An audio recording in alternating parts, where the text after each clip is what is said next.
Volume 1, Chapter 10. Though now the middle of December, there had yet been no weather to prevent the young ladies from tolerably regular exercise, and on the morrow Emma had a charitable visit to pay to a poor sick family who lived a little way out of Highbury. Their road to this detached cottage was down Vicarage Lane, a lane leading at right angles from the broad, though irregular main street of the place, and, as may be inferred, containing the blessed abode of Mr. Elton. A few inferior dwellings were first to be passed, and then about a quarter of a mile down the lane rose the vicarage, an old and not very good house, almost as close to the road as it could be. It had no advantage of situation, but had been very much smartened up by the present proprietor, and such as it was, there could be no possibility of the two friends passing it without a slackened pace and observing eyes. Emma's remark was, "There it is. There go you and your riddle book one of these days." Harriet's was, "Oh, what a sweet house! How very beautiful! There are the yellow curtains that Miss Nash admires so much." "I do not often walk this way now," said Emma as they proceeded, "but then there will be an inducement, and I shall gradually get intimately acquainted with all the hedges, gates, pools, and pollards of this part of Highbury." Harriet, she found, had never in her life been withinside the vicarage, and her curiosity to see it was so extreme that, considering exteriors and probabilities, Emma could only class it as a proof of love, with Mr. Elton's seeing ready wit in her. "I wish we could contrive it," said she, "but I cannot think of any tolerable pretence for going in. No servant that I want to inquire about of his housekeeper, no message from my father." She pondered, but could think of nothing. After a mutual silence of some minutes, Harriet thus began again. "I do so wonder, Miss Woodhouse, that you should not be married, or going to be married, so charming as you are." Emma laughed and replied, "My being charming, Harriet, is not quite enough to induce me to marry. I must find other people charming, one other person at least, and I am not only not going to be married at present, but have very little intention of ever marrying at all." "Ah, so you say, but I cannot believe it." "I must see somebody very superior to any one I have seen yet to be tempted. Mr. Elton, you know," recollecting herself, "is out of the question, and I do not wish to see any such person. I would rather not be tempted. I cannot really change for the better. If I were to marry, I must expect to repent it." "Dear me, it is so odd to hear a woman talk so."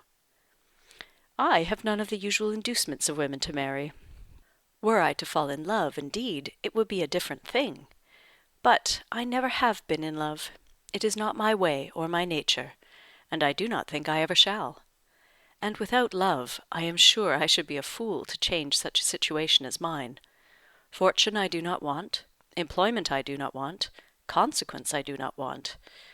I believe few married women are half as much mistress of their husband's house as I am of Hartfield, and never, never could I expect to be so truly beloved and important, so always first and always right in any man's eyes as I am in my father's. But then, to be an old maid at last, like Miss Bates! That is as formidable an image as you could present, Harriet, and if I thought I should ever be like Miss Bates, so silly, so satisfied, so smiling, so prosing, so undistinguishing and unfastidious, and so apt to tell everything relative to everybody about me, I would marry to-morrow. But between us, I am convinced there never can be any likeness, except in being unmarried." "But still, you will be an old maid, and that's so dreadful." "Never mind, Harriet. I shall not be a poor old maid, and it is poverty only which makes celibacy contemptible to a generous public. A single woman with a very narrow income must be a ridiculous disagreeable old maid, the proper sport of boys and girls. But a single woman of good fortune is always respectable, and may be as sensible and pleasant as anybody else. And the distinction is not quite so much against the candour and common sense of the world as appears at first, for a very narrow income has a tendency to contract the mind, and sour the temper. Those who can barely live and who live perforce in a very small and generally very inferior society, may well be illiberal and cross. This does not apply, however, to Miss Bates. She is only too good-natured and too silly to suit me. But in general she is very much to the taste of everybody, though single and though poor. Poverty certainly has not contracted her mind. I really believe, if she had only a shilling in the world, she would be very likely to give away sixpence of it, and nobody is afraid of her. That is a great charm. Dear me, but what shall you do? How shall you employ yourself when you grow old? If I know myself, Harriet, mine is an active, busy mind, with a great many independent resources, and I do not perceive why I should be more in want of employment at 40 or 50 than at 21. Woman's usual occupations of hand and mind will be as open to me then as they are now, or with no important variation. If I draw less, I shall read more. If I give up music, I shall take to carpet work. And as for objects of interest, objects for the affections, which is in truth the great point of inferiority, the want of which is really the great evil to be avoided in not marrying, I shall be very well off, with all the children of a sister I love so much to care about. There will be enough of them, in all probability, to supply every sort of sensation that declining life can need. There will be enough for every hope and every fear, and though my attachment to none can equal that of a parent, it suits my ideas of comfort better than what is warmer and blinder. My nephews and nieces. I shall often have a niece with me. Do you know Miss Bates's niece? That is, I know you must have seen her 100 times, but are you acquainted? Oh, yes. We are always forced to be acquainted whenever she comes to Highbury. By the by, that is almost enough to put one out of conceit with a niece.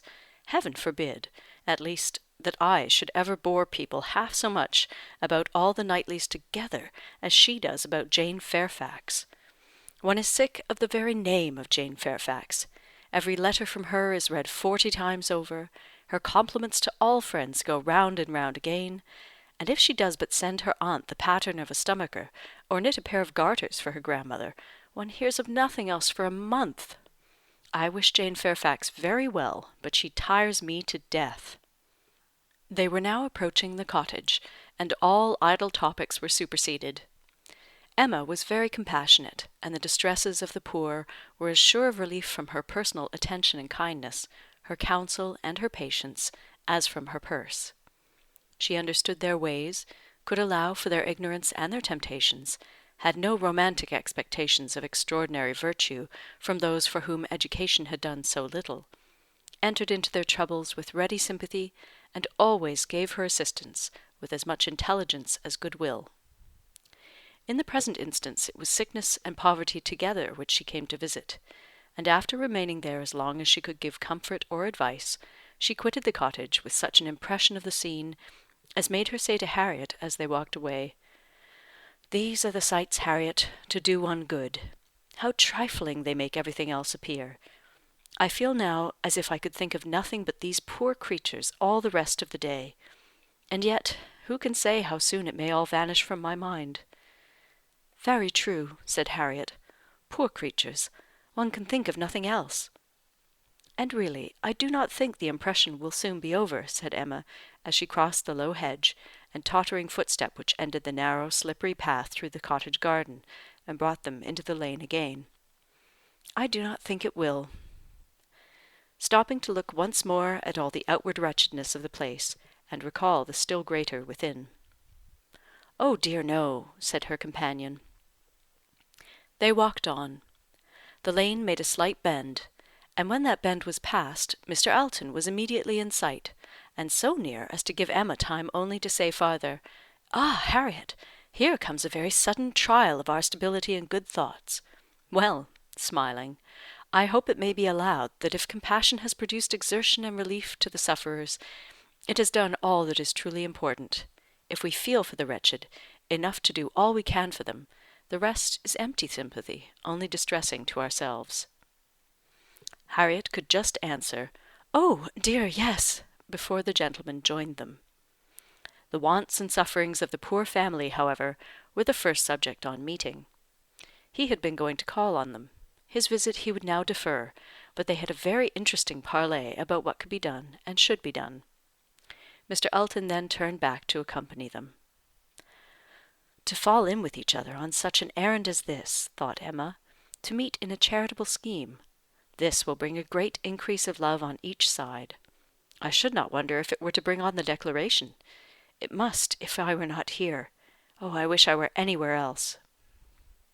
Anxious to separate herself from them as far as she could, she soon afterwards took possession of a narrow footpath, a little raised on one side of the lane, leaving them together in the main road.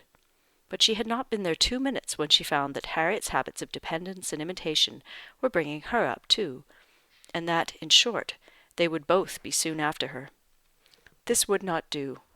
She immediately stopped, under pretence of having some alteration to make in the lacing of her half-boot, and stooping down in complete occupation of the footpath, begged them to have the goodness to walk on, and she would follow in half a minute. They did as they were desired, and by the time she judged it reasonable to have done with her boot, she had the comfort of farther delay in her power, being overtaken by a child from the cottage, setting out according to orders with her pitcher to fetch broth from Hartfield. To walk by the side of this child, and talk to and question her, was the most natural thing in the world, or would have been the most natural, had she been acting just then without design, and by this means the others were still able to keep ahead, without any obligation of waiting for her. She gained on them, however, involuntarily. The child's pace was quick, and theirs rather slow, and she was the more concerned at it from their being evidently in a conversation which interested them. Mr. Elton was speaking with animation, Harriet listening with a very pleased attention, and Emma, having sent the child on, was beginning to think how she might draw back a little more, when they both looked around, and she was obliged to join them. Mr. Elton was still talking, still engaged in some interesting detail, and Emma experienced some disappointment when she found that he was only giving his fair companion an account of the yesterday's party at his friend Cole's, and that she was come in herself for the Stilton cheese, the North Wiltshire, the butter, the celery, the beetroot, and all the dessert. This would soon have led to something better, of course, was her consoling reflection. Anything interests between those who love, and anything will serve as introduction to what is near the heart. Oh, if I could but have kept longer away! They now walked on together quietly, till within view of the vicarage pales, when a sudden resolution of at least getting Harriet into the house made her again find something very much amiss about her boot, and fall behind to arrange it once more. She then broke the lace off short, and dexterously throwing it into a ditch, was presently obliged to entreat them to stop, and acknowledged her inability to put herself to rights so as to be able to walk home in tolerable comfort. "Part of my lace is gone," said she, "and I do not know how I am to contrive. I really am a most troublesome companion to you both, but I hope I am not often so ill-equipped. Mr. Elton, I must beg leave to stop at your house, and ask your housekeeper for a bit of riband or string, or anything just to keep my boot on." Mr. Elton looked all happiness at this proposition, and nothing could exceed his alertness and attention in conducting them into his house and endeavouring to make everything appear to advantage. The room they were taken into was the one he chiefly occupied, and looking forwards, behind it was another with which it immediately communicated. The door between them was open, and Emma passed into it with the housekeeper to receive her assistance in the most comfortable manner. She was obliged to leave the door ajar as she found it, but she fully intended that Mr. Elton should close it. It was not closed, however. It still remained ajar, but by engaging the housekeeper in incessant conversation, she hoped to make it practicable for him to choose his own subject in the adjoining room. For 10 minutes she could hear nothing but herself. It could be protracted no longer. She was then obliged to be finished, and make her appearance. The lovers were standing together at one of the windows. It had a most favourable aspect, and for half a minute Emma felt the glory of having schemed successfully. But it would not do. He had not come to the point. He had been most agreeable, most delightful. He had told Harriet that he had seen them go by, and had purposely followed them. Other little gallantries and allusions had been dropped, but nothing serious. Cautious, very cautious, thought Emma. He advances inch by inch, and will hazard nothing till he believes himself secure. Still, however, though everything had not been accomplished by her ingenious device, she could not but flatter herself that it had been the occasion of much present enjoyment to both, and must be leading them forward to the great event. End of Chapter 10. Volume 1, Chapter 11. Mr. Elton must now be left to himself. It was no longer in Emma's power to superintend his happiness or quicken his measures. The coming of her sister's family was so very near at hand, that first in anticipation, and then in reality, it became henceforth her prime object of interest. And during the 10 days of their stay at Hartfield, it was not to be expected, she did not herself expect, that anything beyond occasional fortuitous assistance could be afforded by her to the lovers. They might advance rapidly if they would, however. They must advance somehow or other, whether they would or no. She hardly wished to have more leisure for them. There are people who the more you do for them, the less they will do for themselves. Mr. and Mrs. John Knightley, from having been longer than usual absent from Surrey, were exciting of course rather more than the usual interest. Till this year, every long vacation since their marriage had been divided between Hartfield and Donwell Abbey. But all the holidays of this autumn had been given to sea-bathing for the children, and it was therefore many months since they had been seen in a regular way by their Surrey connections, or seen at all by Mr. Woodhouse, who could not be induced to get so far as London, even for poor Isabella's sake, and who consequently was now most nervously and apprehensively happy in forestalling this too short visit. He thought much of the evils of the journey for her, and not a little of the fatigues of his own horses and coachman, who were to bring some of the party the last half of the way. But his alarms were needless, the 16 miles being happily accomplished, and Mr. and Mrs. John Knightley, their 5 children, and a competent number of nursery maids, all reaching Hartfield in safety. The bustle and joy of such an arrival, the many to be talked to, welcomed, encouraged, and variously dispersed and disposed of, produced a noise and confusion which his nerves could not have borne under any other cause, nor have endured much longer even for this. But the ways of Hartfield and the feelings of her father were so respected by Mrs. John Knightley, that in spite of maternal solicitude for the immediate enjoyment of her little ones, and for their having instantly all the liberty and attendance, all the eating and drinking, and sleeping and playing, which they could possibly wish for, without the smallest delay, the children were never allowed to be long a disturbance to him, either in themselves, or in any restless attendance on them. Mrs. John Knightley was a pretty, elegant little woman, of gentle, quiet manners, and a disposition remarkably amiable and affectionate. Wrapped up in her family, a devoted wife, a doting mother, and so tenderly attached to her father and sister, that, but for these higher ties, a warmer love might have seemed impossible. She could never see a fault in any of them. She was not a woman of strong understanding, or any quickness, and with this resemblance of her father, she inherited also much of his constitution, was delicate in her own health, over-careful of that of her children, and had many fears and many nerves, and was as fond of her own Mr. Wingfield in town as her father could be of Mr. Perry. They were alike, too, in a general benevolence of temper, and a strong habit of regard for every old acquaintance. Mr. John Knightley was a tall, gentlemanlike, and very clever man, rising in his profession, domestic, and respectable in his private character, but with reserved manners which prevented his being generally pleasing, and capable of being sometimes out of humour.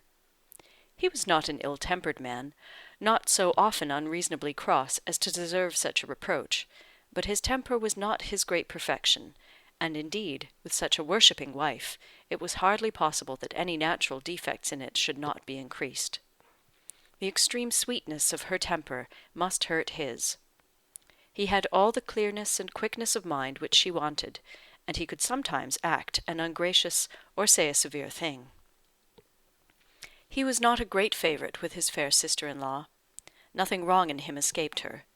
She was quick in feeling the little injuries to Isabella, which Isabella never felt herself. Perhaps she might have passed over more had his manners been flattering to Isabella's sister, but they were only those of a calmly kind brother and friend, without praise and without blindness. But hardly any degree of personal compliment could have made her regardless of that greatest fault of all in her eyes which he sometimes fell into, the want of respectful forbearance towards her father. There he had not always the patience that could have been wished. Mr. Woodhouse's peculiarities and fidgetiness were sometimes provoking him to a rational remonstrance or sharp retort, equally ill bestowed.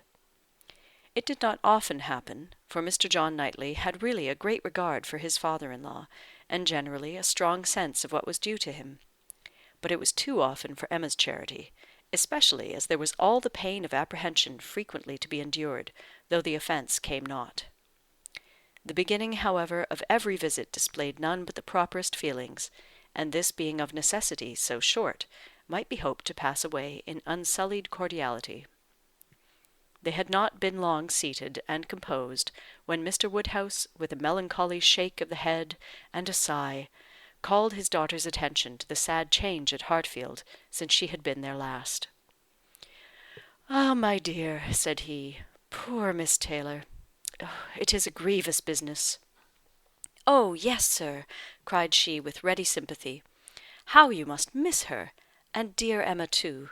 What a dreadful loss to you both! I have been so grieved for you. I could not imagine how you could possibly do without her. It is a sad change indeed. But I hope she is pretty well, sir." "Pretty well, my dear. I hope pretty well. I do not know but that the place agrees with her tolerably." Mr. John Knightley here asked Emma quietly whether there were any doubts of the heir of Randalls. "Oh, no, none in the least. I never saw Mrs. Weston better in my life, never looking so well. Papa is only speaking his own regret." "Very much to the honour of both," was the handsome reply. "And do you see her, sir, tolerably often?" asked Isabella in the plaintive tone which just suited her father. Mr. Woodhouse hesitated. "Not near so often, my dear, as I could wish." "Oh, papa! We have missed seeing them but one entire day since they married. Either in the morning or evening of every day excepting one, we have seen either Mr. Weston or Mrs. Weston, and generally both, either at Randalls or here; and as you may suppose, Isabella, most frequently here. They are very, very kind in their visits. Mr. Weston is really as kind as herself. Papa, if you speak in that melancholy way, you will be giving Isabella a false idea of us all. Everybody must be aware that Miss Taylor must be missed, but everybody ought also to be assured that Mr. and Mrs. Weston do really prevent our missing her by any means to the extent we ourselves anticipated, which is the exact truth." "Just as it should be," said Mr. John Knightley, "and just as I hoped it was from your letters. Her wish of showing you attention could not be doubted, and his being a disengaged and social man makes it all easy. I have been always telling you, my love, that I had no idea of the change being so very material to Hartfield as you apprehended, and now you have Emma's account, I hope you will be satisfied." "Why, to be sure," said Mr. Woodhouse. "Yes, certainly. I cannot deny that Mrs. Weston, poor Mrs. Weston, does come and see us pretty often. But then, she is always obliged to go away again." "It would be very hard upon Mr. Weston if she did not, papa. You quite forget poor Mr. Weston." "I think, indeed," said John Knightley, pleasantly, "that Mr. Weston has some little claim. You and I, Emma, will venture to take the part of the poor husband. I being a husband, and you not being a wife, the claims of the man may very likely strike us with equal force. As for Isabella, she has been married long enough to see the convenience of putting all the Mr. Westons aside as much as she can."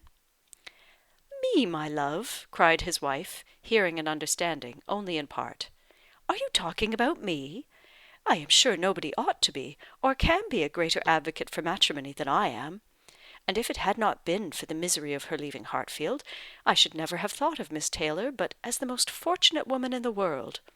And as to slighting Mr. Weston, that excellent Mr. Weston, I think there is nothing he does not deserve. I believe he is one of the very best tempered men that ever existed. Excepting yourself and your brother, I do not know his equal for temper. I shall never forget his flying Henry's kite for him that very windy day last Easter; and ever since his particular kindness last September 12-month, in writing that note at 12 o'clock at night, on purpose to assure me that there was no scarlet fever at Cobham, I have been convinced there could not be a more feeling heart, nor a better man in existence. If anybody can deserve him, it must be Miss Taylor." "Where is the young man?" said John Knightley. "Has he been here on this occasion, or has he not?" "He has not been here yet," replied Emma. "There was a strong expectation of his coming soon after the marriage, but it ended in nothing, and I have not heard him mentioned lately." "But you should tell them of the letter, my dear," said her father. "He wrote a letter to poor Mrs. Weston, to congratulate her, and a very proper, handsome letter it was. She showed it to me. I thought it very well done of him indeed. Whether it was his own idea, you know, one cannot tell. He is but young, and his uncle, perhaps. My dear papa, he is 23. You forget how time passes." "Huh! 23! Is he indeed? Well, I could not have thought it. And he was but 2 years old when he lost his poor mother. Well, time does fly indeed, and my memory is very bad. However, it was an exceeding good, pretty letter, and gave Mr. and Mrs. Weston a great deal of pleasure. I remember it was written from Weymouth, and dated September 28th, and began, 'My dear Madam,' but I forget how it went on. And it was signed F. C. Weston Churchill. I remember that perfectly." "How very pleasing and proper of him!" cried the good-hearted Mrs. John Knightley. "I have no doubt of his being a most amiable young man. But how sad it is that he should not live at home with his father. There is something so shocking in a child's being taken away from his parents and natural home. I never could comprehend how Mr. Weston could part with him. To give up one's child! I really never could think well of anybody who proposed such a thing to anybody else." "Nobody ever did think well of the Churchills, I fancy," observed Mr. John Knightley coolly. "But you need not imagine Mr. Weston to have felt what you would feel in giving up Henry or John. Mr. Weston is rather an easy, cheerful-tempered man, than a man of strong feelings. He takes things as he finds them, and makes enjoyment of them somehow or other, depending, I suspect, much more upon what is called society for his comforts, that is, upon the power of eating and drinking, and playing whist with his neighbours 5 times a week, than upon family affection, or anything that home affords." Emma could not like what bordered on a reflection on Mr. Weston, and had half a mind to take it up, but she struggled and let it pass. She would keep the peace if possible, and there was something honourable and valuable in the strong domestic habits, the all-sufficiency of home to himself, whence resulted her brother's disposition to look down on the common rate of social intercourse, and those to whom it was important. It had a high claim to forbearance. End of Chapter 11. Volume 1, Chapter 12. Mr. Knightley was to dine with them, rather against the inclination of Mr. Woodhouse, who did not like that any one should share with him in Isabella's first day.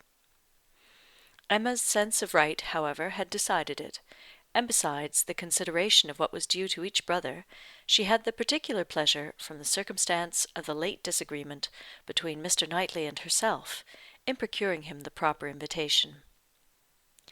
She hoped they might now become friends again.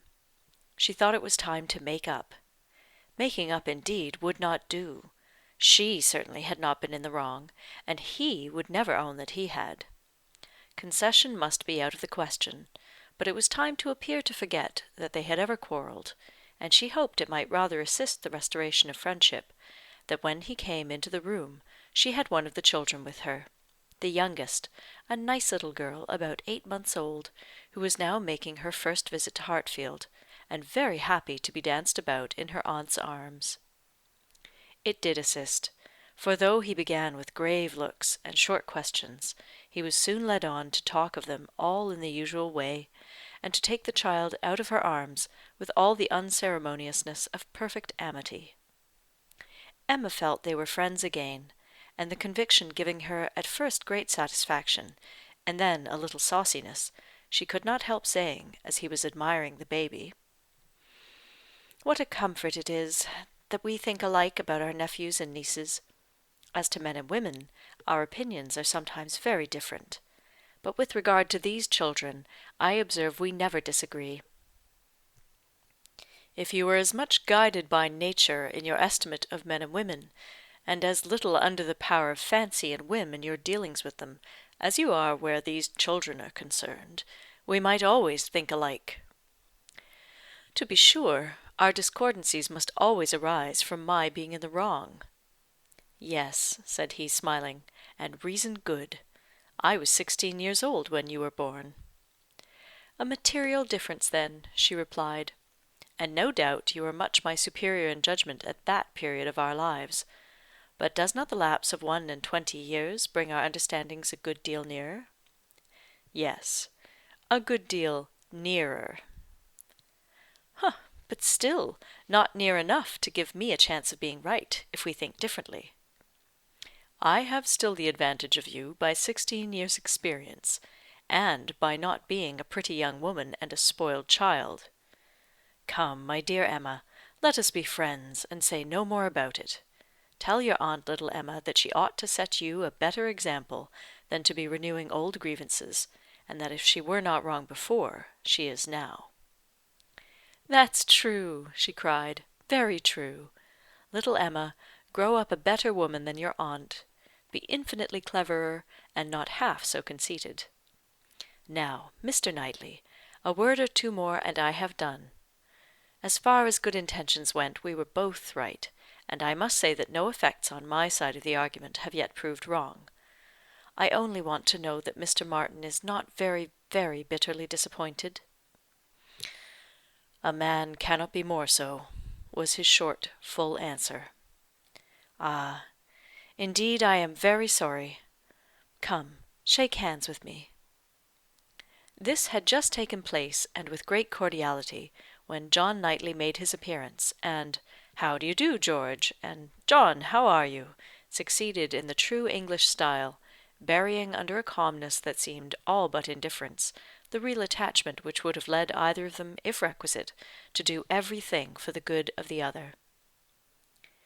The evening was quiet and conversable, as Mr. Woodhouse declined cards entirely for the sake of comfortable talk with his dear Isabella, and the little party made two natural divisions: on one side he and his daughter, on the other the two Mr. Knightleys, their subjects totally distinct, or very rarely mixing, and Emma only occasionally joining in one or the other. The brothers talked of their own concerns and pursuits, but principally of those of the elder, whose temper was by much the most communicative, and who was always the greater talker. As a magistrate, he had generally some point of law to consult John about, or at least some curious anecdote to give; and as a farmer, as keeping in hand the home farm at Donwell, he had to tell what every field was to bear next year, and to give all such local information as could not fail of being interesting to a brother whose home it had equally been the longest part of his life, and whose attachments were strong. The plan of a drain, the change of a fence, the felling of a tree, and the destination of every acre for wheat, turnips, or spring corn, was entered into with as much equality of interest by John as his cooler manners rendered possible; and if his willing brother ever left him anything to inquire about, his inquiries even approached a tone of eagerness.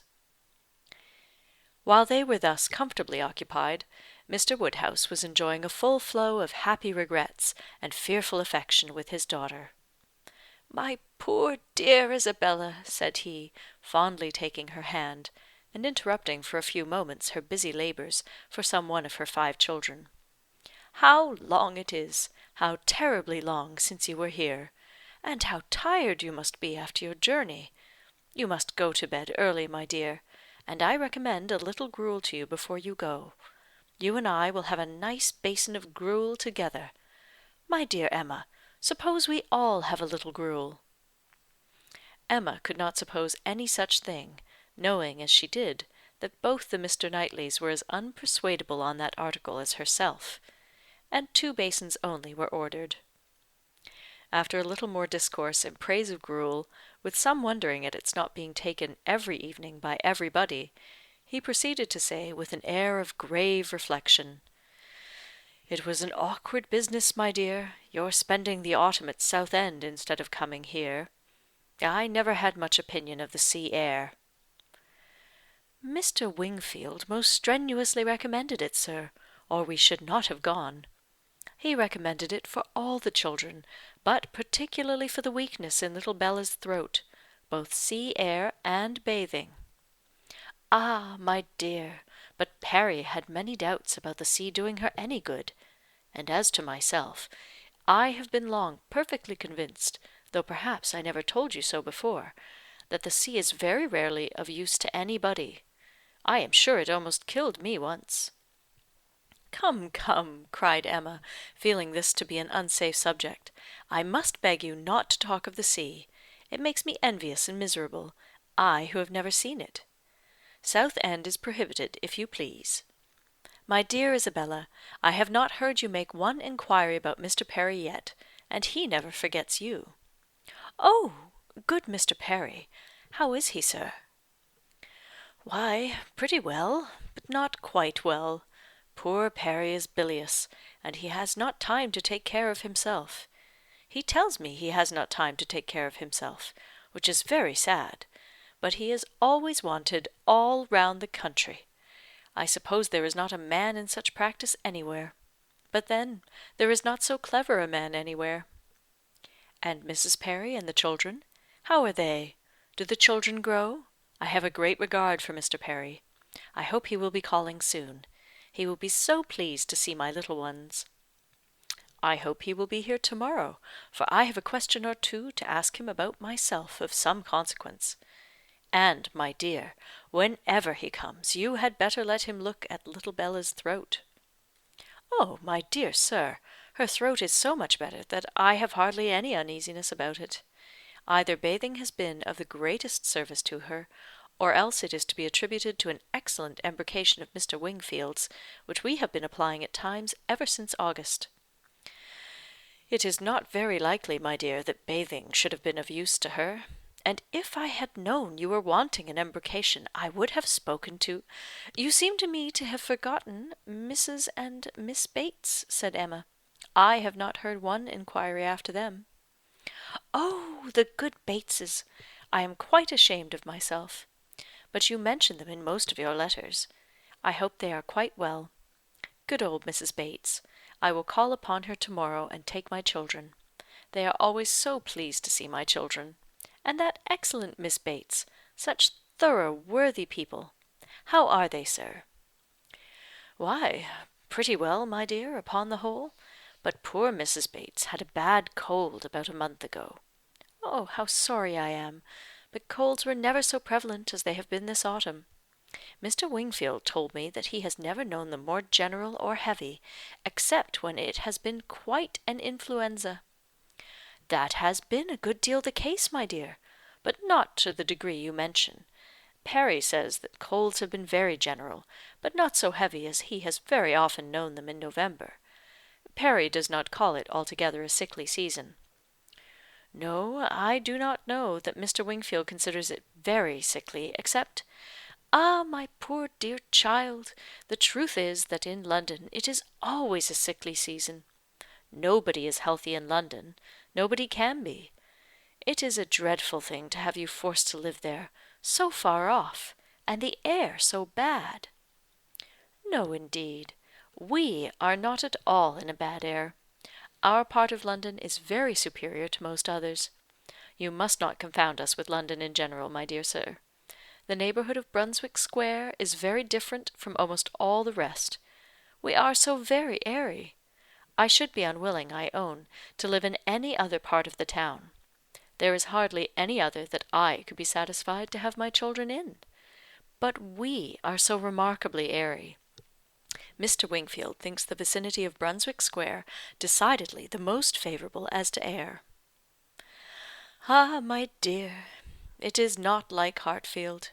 You make the best of it; but after you have been a week at Hartfield, you are all of you different creatures. You do not look the same." Now I cannot say that I think you are any of you looking well at present." "I am sorry to hear you say so, sir. But I assure you, excepting those little nervous headaches and palpitations which I am never entirely free from anywhere, I am quite well myself.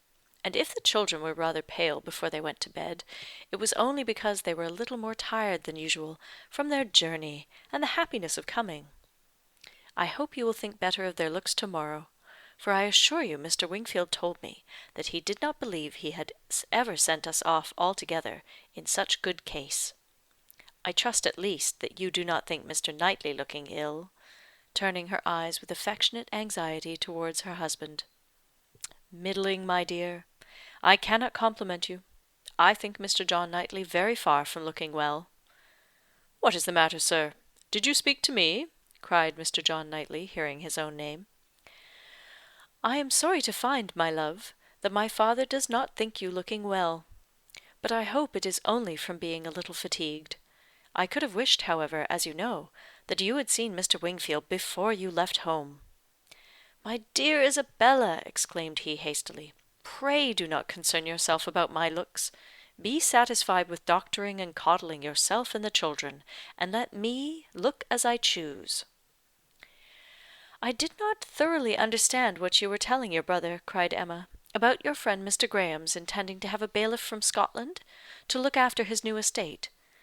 What will it answer? Will not the old prejudice be too strong?" And she talked in this way so long and successfully, that, when forced to give her attention again to her father and sister, she had nothing worse to hear than Isabella's kind inquiry after Jane Fairfax. And Jane Fairfax, though no great favourite with her in general, she was at that moment very happy to assist in praising. "That sweet, amiable Jane Fairfax," said Mrs. John Knightley. "It is so long since I have seen her, except now and then for a moment accidentally in town.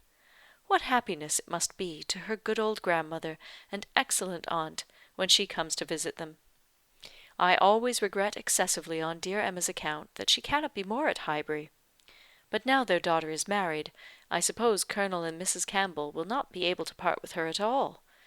She would be such a delightful companion for Emma." Mr. Woodhouse agreed to it all, but added, "Our little friend Harriet Smith, however, is just such another pretty kind of young person. You will like Harriet. Emma could not have a better companion than Harriet." "I am most happy to hear it. But only Jane Fairfax one knows to be so very accomplished and superior, and exactly Emma's age." This topic was discussed very happily, and others succeeded of similar moment, and passed away with similar harmony; but the evening did not close without a little return of agitation. The gruel came and supplied a great deal to be said, much praise and many comments, undoubting decision of its wholesomeness for every constitution, and pretty severe philippics upon the many houses where it was never met with tolerable. But, unfortunately, among the failures which the daughter had to instance, the most recent and therefore most prominent was in her own cook at Southend, a young woman hired for the time, who never had been able to understand what she meant by a basin of nice smooth gruel, thin, but not too thin. Often as she had wished for and ordered it, she had never been able to get anything tolerable. Here was a dangerous opening. "Ah!" said Mr. Woodhouse, shaking his head and fixing his eyes on her with tender concern. The ejaculation in Emma's ear expressed, "Ah! there is no end of the sad consequences of your going to Southend. It does not bear talking of." And for a little while she hoped he would not talk of it, and that a silent rumination might suffice to restore him to the relish of his own smooth gruel. After an interval of some minutes, however, he began with, "I shall always be very sorry that you went to the sea this autumn, instead of coming here." "But why should you be sorry, sir? I assure you it did the children a great deal of good. And moreover, if you must go to the sea, it had better not have been to Southend.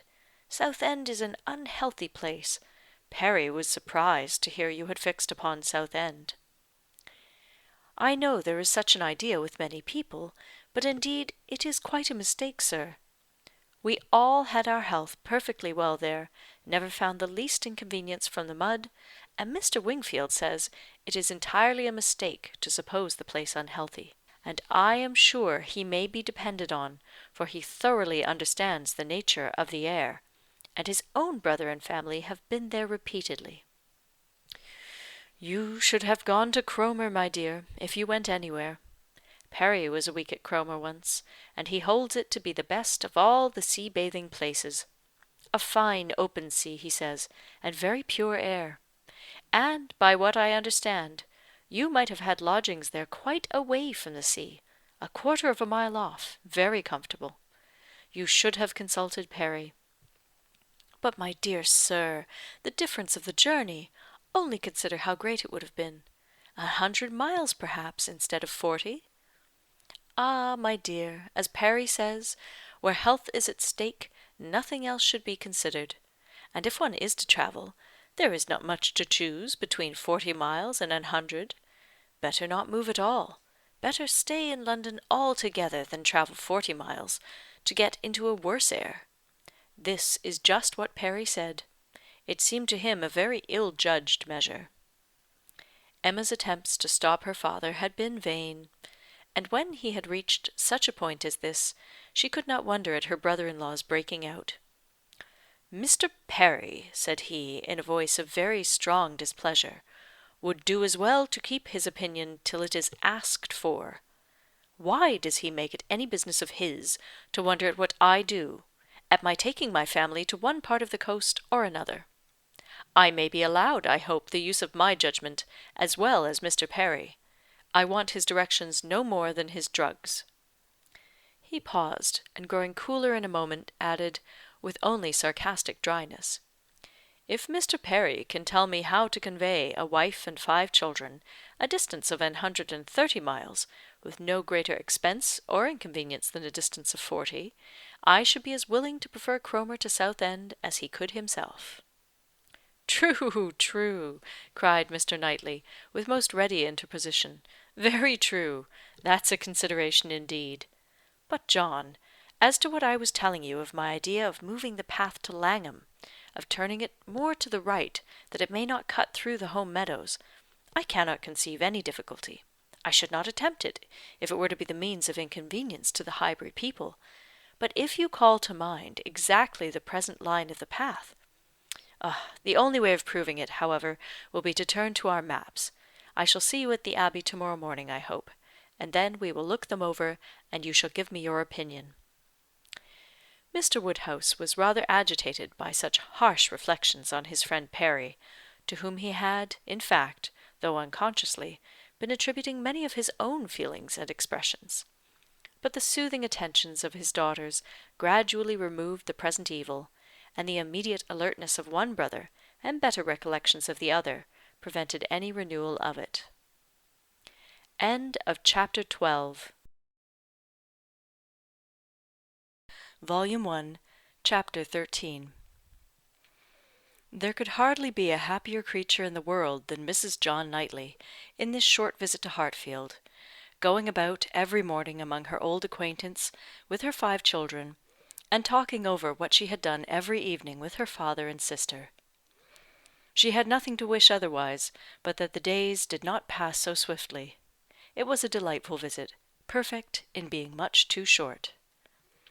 In general, their evenings were less engaged with friends than their mornings, but one complete dinner engagement, and out of the house too, there was no avoiding, though at Christmas. Mr. Weston would take no denial. They must all dine at Randall's one day. Even Mr. Woodhouse was persuaded to think it a possible thing in preference to a division of the party. How they were all to be conveyed, he would have made a difficulty if he could, but as his son and daughter's carriage and horses were actually at Hartfield, he was not able to make more than a simple question on that head. It hardly amounted to a doubt. Nor did it occupy Emma long enough to convince him that they might, in one of the carriages, find room for Harriet also. Harriet, Mr. Elton, and Mr. Knightley, their own especial set, were the only persons invited to meet them. The hours were to be early, as well as the numbers few, Mr. Woodhouse's habits and inclination being consulted in every thing. The evening before this great event, for it was a very great event that Mr. Woodhouse should dine out on the 24th of December, had been spent by Harriet at Hartfield, and she had gone home so much indisposed with a cold, that, but for her own earnest wish of being nursed by Mrs. Goddard, Emma could not have allowed her to leave the house. Emma called on her the next day, and found her doom already signed with regard to Randalls. She was very feverish, and had a bad sore throat. Mrs. Goddard was full of care and affection, Mr. Perry was talked of, and Harriet herself was too ill and low to resist the authority which excluded her from this delightful engagement, though she could not speak of her loss without many tears. Emma sat with her as long as she could, to attend her in Mrs. Goddard's unavoidable absences, and raise her spirits by representing how much Mr. Elton's would be depressed when he knew her state, and left her at last tolerably comfortable in the sweet dependence of his having a most comfortless visit, and of their all missing her very much. She had not advanced many yards from Mrs. Goddard's door, when she was met by Mr. Elton himself, evidently coming towards it, and as they walked on slowly together in conversation about the invalid, of whom he, on the rumour of considerable illness, had been going to inquire, that he might carry some report of her to Hartfield, they were overtaken by Mr. John Knightley, returning from the daily visit to Donwell, with his two eldest boys, whose healthy glowing faces showed all the benefit of a country run, and seemed to ensure a quick despatch of the roast mutton and rice pudding they were hastening home for. They joined company and proceeded together. Emma was just describing the nature of her friend's complaint, a throat very much inflamed, with a great deal of heat about her, a quick low pulse, etc., and she was sorry to find from Mrs. Goddard that Harriet was liable to very bad sore throats, and had often alarmed her with them. Mr. Elton looked all alarm on the occasion, as he exclaimed, "A sore throat! I hope not infectious. I hope not of a putrid infectious sort. Has Perry seen her? Indeed, you should take care of yourself as well as of your friend. Let me entreat you to run no risks. Why does not Perry see her?" Emma, who was not really at all frightened herself, tranquillized this excess of apprehension by assurances of Mrs. Goddard's experience and care. But as there must still remain a degree of uneasiness which she could not wish to reason away, which she would rather feed and assist than not, she added soon afterwards, as if quite another subject, "It is so cold, so very cold, and looks and feels so very much like snow, that if it were to any other place, or with any other party, I should really try not to go out to-day, and dissuade my father from venturing. But as he has made up his mind, and does not seem to feel the cold himself, I do not like to interfere, as I know it would be so great a disappointment to Mr. and Mrs. Weston. But upon my word, Mr. Elton, in your case I should certainly excuse myself. You appear to me a little hoarse already, and when you consider what demand of voice, and what fatigues to-morrow will bring, I think it would be no more than common prudence to stay at home, and take care of yourself to-night." Mr. Elton looked as if he did not very well know what answer to make, which was exactly the case, for though very much gratified by the kind care of such a fair lady, and not liking to resist any advice of hers, he had not really the least inclination to give up the visit.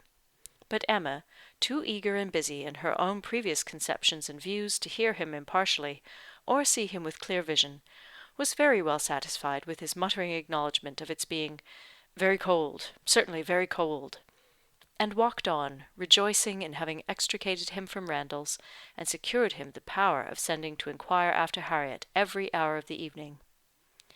"You do quite right," said she. "We will make your apologies to Mr. and Mrs. Weston."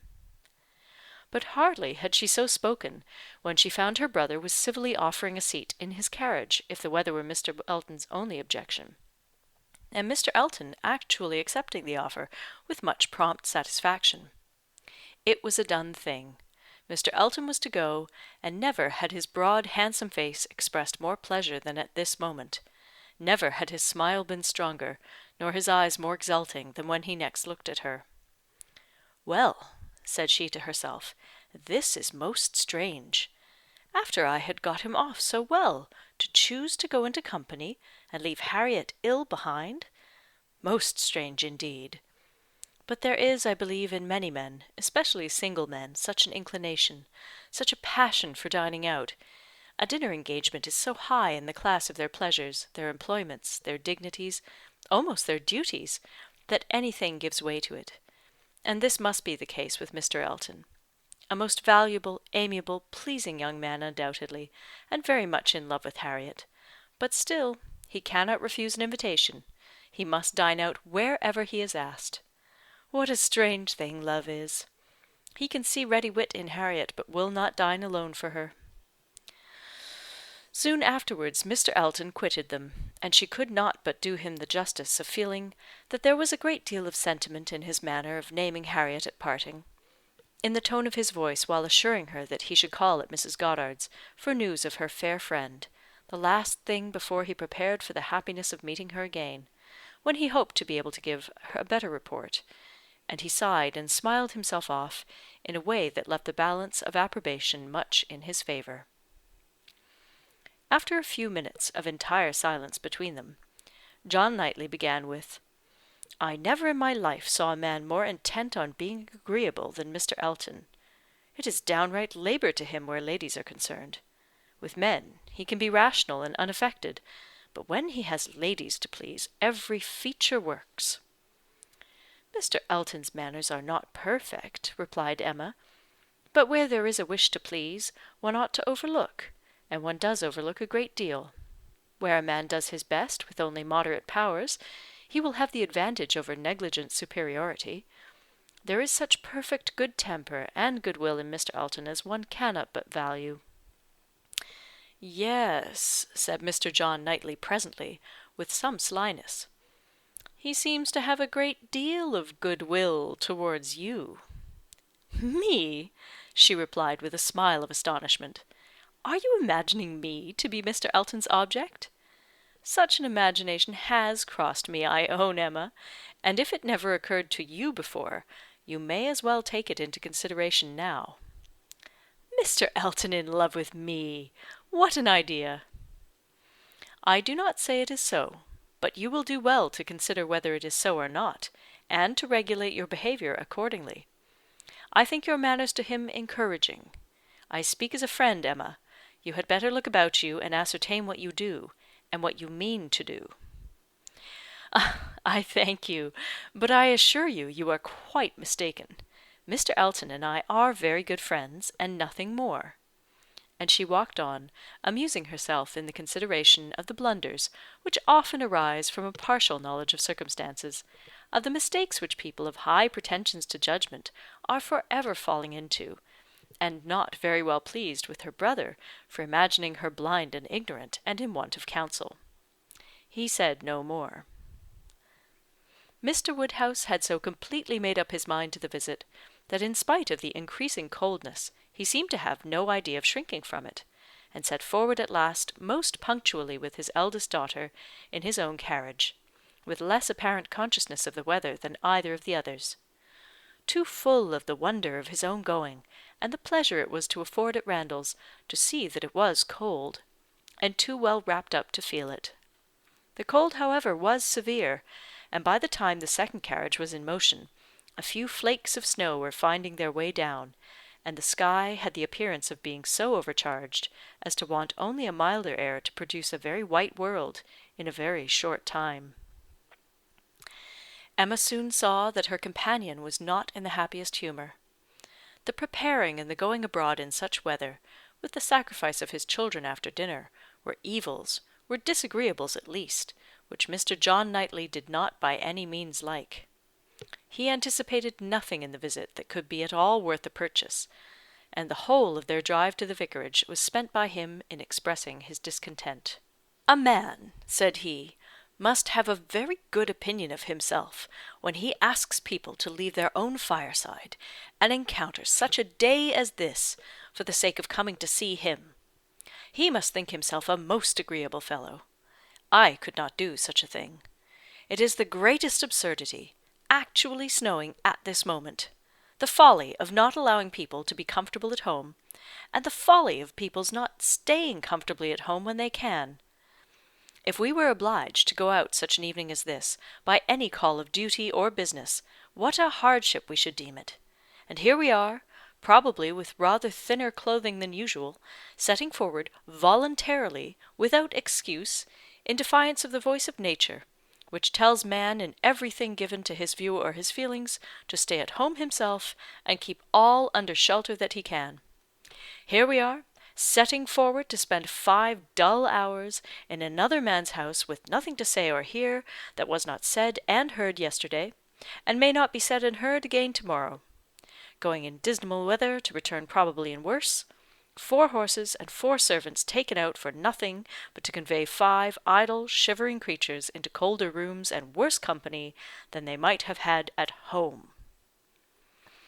Emma did not find herself equal to give the pleased assent, which no doubt he was in the habit of receiving, to emulate the "very true, my love," which must have been usually administered by his travelling companion. But she had resolution enough to refrain from making any answer at all. She could not be complying, she dreaded being quarrelsome. Her heroism reached only to silence. She allowed him to talk, and arranged the glasses, and wrapped herself up without opening her lips.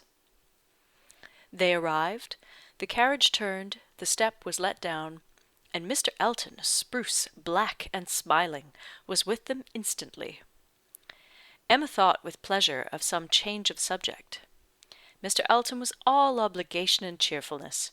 He was so very cheerful in his civilities indeed, that she began to think he must have received a different account of Harriet from what had reached her. She had sent while dressing, and the answer had been, much the same, not better. "My report from Mrs. Goddard's," said she presently, "was not so pleasant as I had hoped. Not better was my answer." His face lengthened immediately, and his voice was the voice of sentiment, as he answered, "Oh, no. I am grieved to find. I was on the point of telling you that when I called at Mrs. Goddard's door, which I did the very last thing before I returned to dress, I was told that Miss Smith was not better, by no means better, rather worse. Very much grieved and concerned. I had flattered myself that she must be better after such a cordial as I knew had been given her in the morning." Emma smiled and answered, "My visit was of use to the nervous part of her complaint, I hope, but not even I can charm away a sore throat. It is a most severe cold, indeed. Mr. Perry has been with her, as you probably heard." "Yes, I imagined that is, I did not. He has been used to her in these complaints, and I hope to-morrow morning will bring us both a more comfortable report. But it is impossible not to feel uneasiness, such a sad loss to our party to-day." "Dreadful! Exactly so, indeed. She will be missed every moment." This was very proper. The sigh which accompanied it was really estimable, but it should have lasted longer. Emma was rather in dismay when only half a minute afterwards he began to speak of other things, and in a voice of the greatest alacrity and enjoyment. "What an excellent device," said he, "the use of a sheepskin for carriages! How very comfortable they make it! Impossible to feel cold with such precautions. The contrivances of modern days indeed have rendered a gentleman's carriage perfectly complete. One is so fenced and guarded from the weather that not a breath of air can find its way unpermitted. Weather becomes absolutely of no consequence. It is a very cold afternoon, but in this carriage we know nothing of the matter. Ha! Snows a little, I see." "Yes," said John Knightley, "and I think we shall have a good deal of it." "Christmas weather," observed Mr. Elton, "quite seasonable, and extremely fortunate we may think ourselves that it did not begin yesterday, and prevent this day's party, which it might very possibly have done, for Mr. Woodhouse would hardly have ventured had there been much snow on the ground. But now it is of no consequence. This is quite the season indeed for friendly meetings. At Christmas everybody invites their friends about them, and people think little of even the worst weather. I was snowed up at a friend's house once for a week. Nothing could be pleasanter. I went for only one night, and could not get away till that very day se'nnight." Mr. John Knightley looked as if he did not comprehend the pleasure, but said only, coolly, "I cannot wish to be snowed up a week at Randall's." At another time Emma might have been amused, but she was too much astonished now at Mr. Elton's spirits for other feelings. Harriet seemed quite forgotten in the expectation of a pleasant party. "We are sure of excellent fires," continued he, "and everything in the greatest comfort. Charming people, Mr. and Mrs. Weston. Mrs. Weston, indeed, is much beyond praise, and he is exactly what one values, so hospitable and so fond of society. It will be a small party, but where small parties are select, they are perhaps the most agreeable of any. Mr. Weston's dining room does not accommodate more than 10 comfortably, and for my part, I would rather, under such circumstances, fall short by 2 than exceed by 2. I think you will agree with me," turning a soft air to Emma. "I think I shall certainly have your approbation, though Mr. Knightley, perhaps, from being used to the large parties of London, may not quite enter into our feelings." "I know nothing of the large parties of London, sir. I never dine with anybody." "Indeed!" in a tone of wonder and pity. "I had no idea that the law had been so great a slavery. Well, sir, the time must come when you will be paid for all this, when you will have little labour and great enjoyment." "My first enjoyment," replied John Knightley, as they passed through the sweep gate, "will be to find myself safe at Hartfield again." Chapter 13. Volume 1, Chapter 14. Some change of countenance was necessary for each gentleman as they walked into Mrs. Weston's drawing-room. Mr. Elton must compose his joyous looks, and Mr. John Knightley disperse his ill humour. Mr. Elton must smile less, and Mr. John Knightley more, to fit them for the place. Emma only might be as nature prompted, and show herself just as happy as she was. To her it was real enjoyment to be with the Westons. Mr. Weston was a great favourite, and there was not a creature in the world to whom she spoke with such unreserve as to his wife, not any one to whom she related with such conviction of being listened to and understood, of being always interesting and always intelligible, the little affairs, arrangements, perplexities, and pleasures of her father and herself. She could tell nothing of Hartfield in which Mrs. Weston had not a lively concern, and half an hour's uninterrupted communication of all those little matters on which the daily happiness of private life depends was one of the first gratifications of each. This was a pleasure which perhaps the whole day's visit might not afford, which certainly did not belong to the present half-hour, but the very sight of Mrs. Weston, her smile, her touch, her voice, was grateful to Emma, and she determined to think as little as possible of Mr. Elton's oddities, or of anything else unpleasant, and enjoy all that was enjoyable to the utmost. The misfortune of Harriet's cold had been pretty well gone through before her arrival. Mr. Woodhouse had been safely seated long enough to give the history of it, besides all the history of his own and Isabella's coming, and of Emma's being to follow, and had indeed just got to the end of his satisfaction that James should come and see his daughter, when the others appeared, and Mrs. Weston, who had been almost wholly engrossed by her attentions to him, was able to turn away and welcome her dear Emma. Emma's project of forgetting Mr. Elton for a while made her rather sorry to find, when they had all taken their places, that he was close to her. The difficulty was great of driving his strange insensibility towards Harriet from her mind, while he not only sat at her elbow, but was continually obtruding his happy countenance on her notice, and solicitously addressing her upon every occasion. Instead of forgetting him, his behaviour was such that she could not avoid the internal suggestion of, "Can it really be as my brother imagined? Can it be possible for this man to be beginning to transfer his affections from Harriet to me? Absurd and insufferable!" Yet he would be so anxious for her being perfectly warm, would be so interested about her father, and so delighted with Mrs. Weston, and at last would begin admiring her drawings with so much zeal and so little knowledge, as seemed terribly like a would-be lover, and made it some effort with her to preserve her good manners. For her own sake she could not be rude, and for Harriet's, in the hope that all would yet turn out right, she was even positively civil. but it was an effort, especially as something was going on amongst the others, in the most overpowering period of Mr. Elton's nonsense, which she particularly wished to listen to. She heard enough to know that Mr. Weston was giving some information about his son. She heard the words "my son" and "Frank" and "my son" repeated several times over, and from a few other half-syllables very much suspected that he was announcing an early visit from his son. But before she could quiet Mr. Elton, the subject was so completely past that any reviving question from her would have been awkward. Now, it so happened that in spite of Emma's resolution of never marrying, there was something in the name, in the idea of Mr. Frank Churchill, which always interested her. She had frequently thought, especially since his father's marriage with Miss Taylor, that if she were to marry, he was the very person to suit her in age, character, and condition.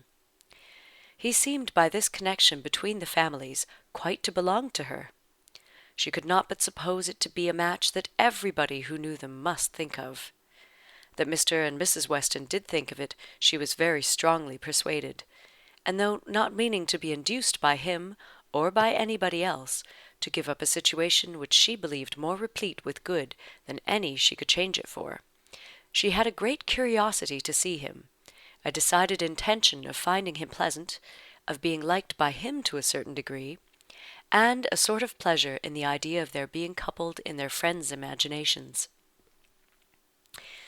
With such sensations, Mr. Elton's civilities were dreadfully ill-timed, but she had the comfort of appearing very polite while feeling very cross, and of thinking that the rest of the visit could not possibly pass without bringing forward the same information again, or the substance of it, from the open-hearted Mr. Weston. So it proved, for when happily released from Mr. Elton, and seated by Mr. Weston at dinner, he made use of the very first interval in the cares of hospitality, the very first leisure from the saddle of mutton, to say to her, "We want only 2 more to be just the right number. I should like to see 2 more here, your pretty little friend Miss Smith, and my son, and then I should say we were quite complete. I believe you did not hear me telling the others in the drawing-room that we are expecting Frank.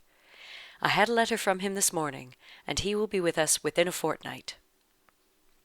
Emma spoke with a very proper degree of pleasure, and fully assented to his proposition of Mr. Frank Churchill and Miss Smith making their party quite complete. "He has been wanting to come to us," continued Mr. Weston, "ever since September. Every letter has been full of it, but he cannot command his own time. He has those to please who must be pleased, and who, between ourselves, are sometimes to be pleased only by a good many sacrifices. But now I have no doubt of seeing him here about the 2nd week in January." "What a very great pleasure it will be to you, and Mrs. Weston is so anxious to be acquainted with him, that she must be almost as happy as yourself." "Yes, she would be, but that she thinks there will be another put off. She does not depend upon his coming so much as I do, but she does not know the parties so well as I do. The case, you see, is but this is quite between ourselves. I did not mention a syllable of it in the other room. There are secrets in all families, you know. The case is, that a party of friends are invited to pay a visit at Enscombe in January, and that Frank's coming depends upon their being put off. If they are not put off, he cannot stir. But I know they will, because it is a family that a certain lady of some consequence at Enscombe has a particular dislike to, and though it is thought necessary to invite them once in 2 or 3 years, they always are put off when it comes to the point. I have not the smallest doubt of the issue. I am as confident of seeing Frank here before the middle of January as I am of being here myself. But your good friend there," nodding towards the upper end of the table, "has so few vagaries herself, and has been so little used to them at Hartfield, that she cannot calculate on their effects, as I have been long in the practice of doing." "I am sorry there should be anything like doubt in the case," replied Emma, "but am disposed to side with you, Mr. Weston. If you think he will come, I shall think so too, for you know Enscombe." "Yes, I have some right to that knowledge, though I have never been at the place in my life. She is an odd woman. But I never allow myself to speak ill of her on Frank's account, for I do believe her to be very fond of him. I used to think she was not capable of being fond of anybody except herself, but she has always been kind to him, in her way, allowing for little whims and caprices, and expecting everything to be as she likes. And it is no small credit, in my opinion, to him, that he should excite such an affection, for though I would not say it to anybody else, she has no more heart than a stone to people in general, and the devil of a temper. Emma liked the subject so well that she began upon it to Mrs. Weston, very soon after their moving into the drawing-room, wishing her joy, yet observing that she knew the first meeting must be rather alarming. Mrs. Weston agreed to it, but added that she should be very glad to be secure of undergoing the anxiety of a first meeting at the time talked of, for I cannot depend upon his coming. I cannot be so sanguine as Mr. Weston. I am very much afraid that it will all end in nothing. Mr. Weston, I dare say, has been telling you exactly how the matter stands? Yes, it seems to depend upon nothing but the ill humour of Mrs. Churchill, which I imagine to be the most certain thing in the world. My Emma, replied Mrs. Weston, smiling, what is the certainty of caprice? Then, turning to Isabella, who had not been attending before, you must know, my dear Mrs. Knightley, that we are by no means so sure of seeing Mr. Frank Churchill, in my opinion, as his father thinks.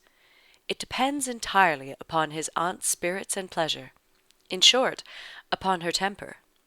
To you, to my 2 daughters, I may venture on the truth. Mrs. Churchill rules at Enscombe, and is a very odd-tempered woman, and his coming now depends upon her being willing to spare him. Oh, Mrs. Churchill! Everybody knows Mrs. Churchill, replied Isabella, and I am sure I never think of that poor young man without the greatest compassion. To be constantly living with an ill-tempered person must be dreadful. It is what we happily have never known anything of, but it must be a life of misery. What a blessing that she never had any children. Poor little creatures, how unhappy she would have made them. Emma wished she had been alone with Mrs. Weston. She should then have heard more. Mrs. Weston would speak to her with a degree of unreserve which she would not hazard with Isabella, and she really believed would scarcely try to conceal anything relative to the Churchills from her, excepting those views on the young man, of which her own imagination had already given her such instinctive knowledge. But at present there was nothing more to be said. Mr. Woodhouse very soon followed them into the drawing-room. To be sitting long after dinner was a confinement that he could not endure. Neither wine nor conversation was anything to him, and gladly did he move to those with whom he was always comfortable. While he talked to Isabella, however, Emma found an opportunity of saying, "And so you do not consider this visit from your son as by any means certain? I am sorry for it. The introduction must be unpleasant whenever it takes place, and the sooner it could be over the better." "Yes, and every delay makes one more apprehensive of other delays.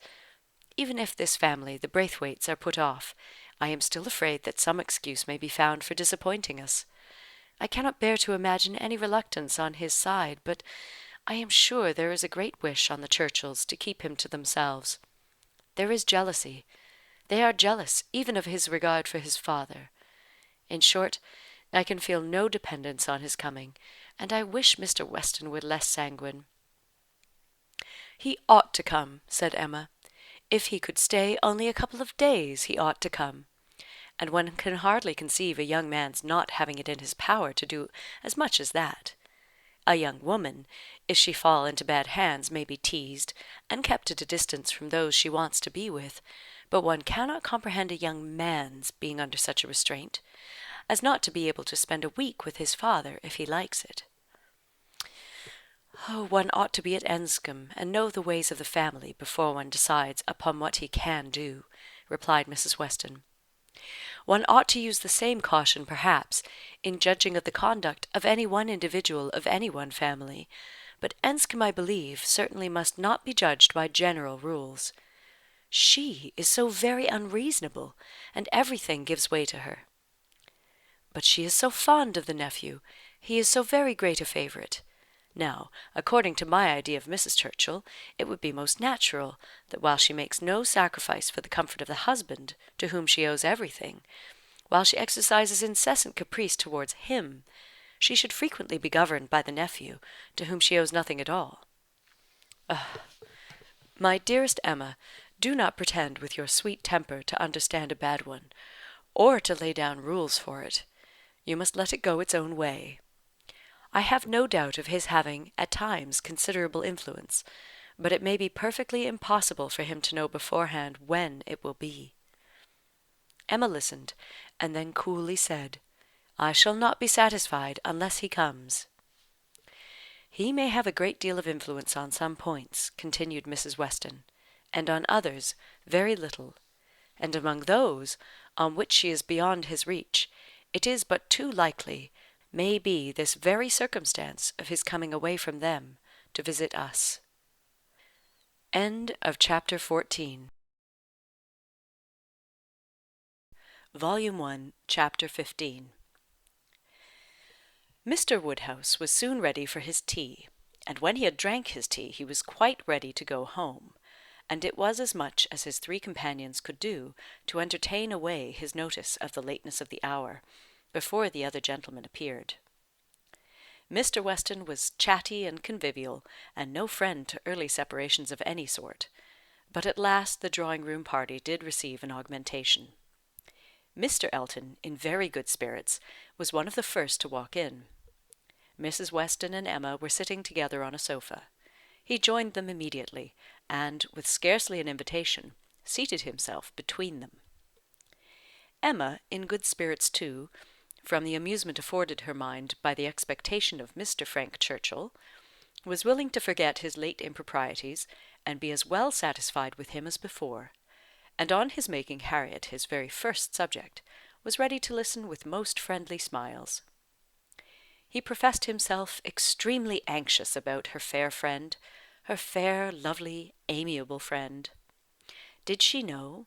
Had she heard anything about her since their being at Randalls? He felt much anxiety.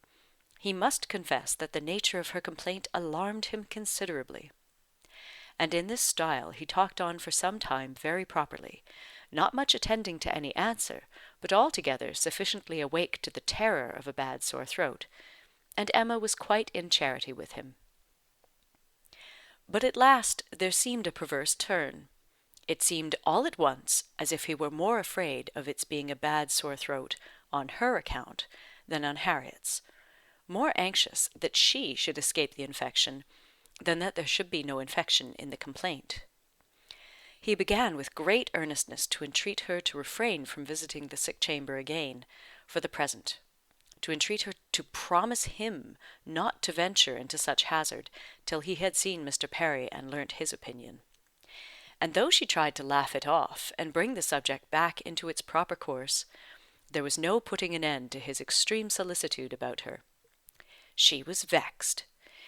It did appear, there was no concealing it, exactly like the pretence of being in love with her, instead of Harriet, an inconstancy, if real, the most contemptible and abominable, and she had difficulty in behaving with temper.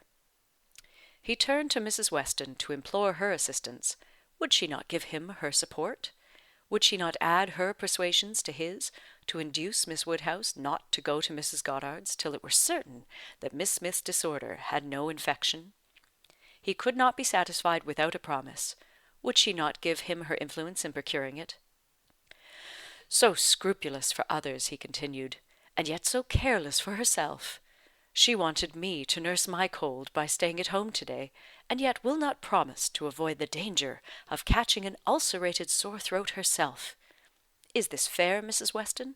Judge between us. Have not I some right to complain? I am sure of your kind support and aid. Emma saw Mrs. Weston's surprise, and felt that it must be great, at an address which, in words and manner, was assuming to himself the right of first interest in her. And as for herself, she was too much provoked and offended to have the power of directly saying anything to the purpose. She could only give him a look, but it was such a look as she thought must restore him to his senses, and then left the sofa, removing to a seat by her sister, and giving her all her attention.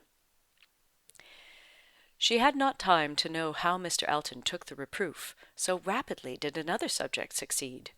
For Mr. John Knightley now came into the room from examining the weather, and opened on them all with the information of the ground being covered with snow, and of it still snowing fast, with a strong drifting wind, concluding with these words to Mr. Woodhouse: "This will prove a spirited beginning of your winter engagements, sir.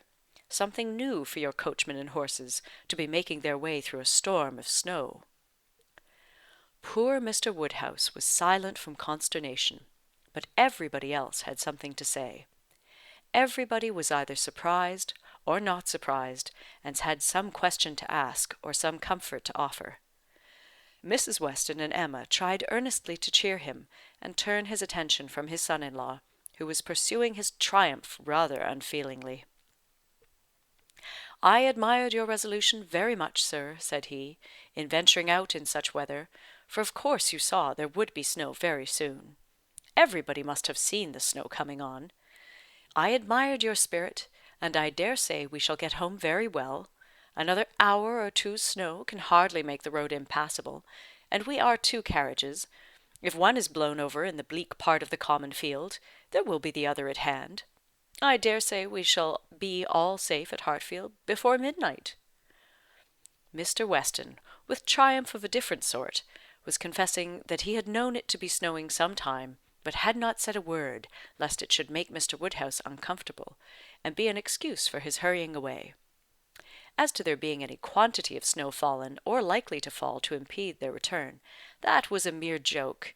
He was afraid they would find no difficulty. He wished the road might be impassable, that he might be able to keep them all at Randalls, and with the utmost goodwill was sure that accommodation might be found for everybody, calling on his wife to agree with him, that with a little contrivance everybody might be lodged, which she hardly knew how to do, from the consciousness of there being but 2 spare rooms in the house. "Oh, what is to be done, my dear Emma? What is to be done?" was Mr. Woodhouse's first exclamation, and all that he could say for some time. To her he looked for comfort, and her assurances of safety, her representation of the excellence of the horses and of James, and of their having so many friends about them, revived him a little. His eldest daughter's alarm was equal to his own.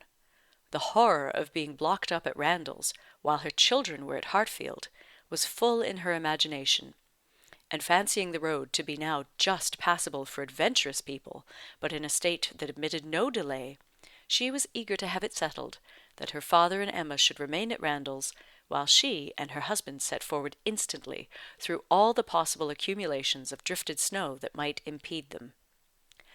"You had better order the carriage directly, my love," said she. "I dare say we shall be able to get along, if we set off directly, and if we do not come to anything very bad, I can get out and walk. I am not at all afraid. I should not mind walking half the way. I could change my shoes, you know, the moment I got home, and it is not the sort of thing that gives me cold." "Indeed," replied he, "then, my dear Isabella, it is the most extraordinary sort of thing in the world, for in general everything does give you cold. Walk home! You are prettily shod for walking home, I dare say. It will be bad enough for the horses." Isabella turned to Mrs. Weston for her approbation of the plan. Mrs. Weston could only approve. Isabella then went to Emma, but Emma could not so entirely give up the hope of their being all able to get away, and they were still discussing the point when Mr. Knightley, who had left the room immediately after his brother's first report of the snow, came back again and told them that he had been out of doors to examine, and could answer for there not being the smallest difficulty in their getting home whenever they liked it, either now or an hour hence.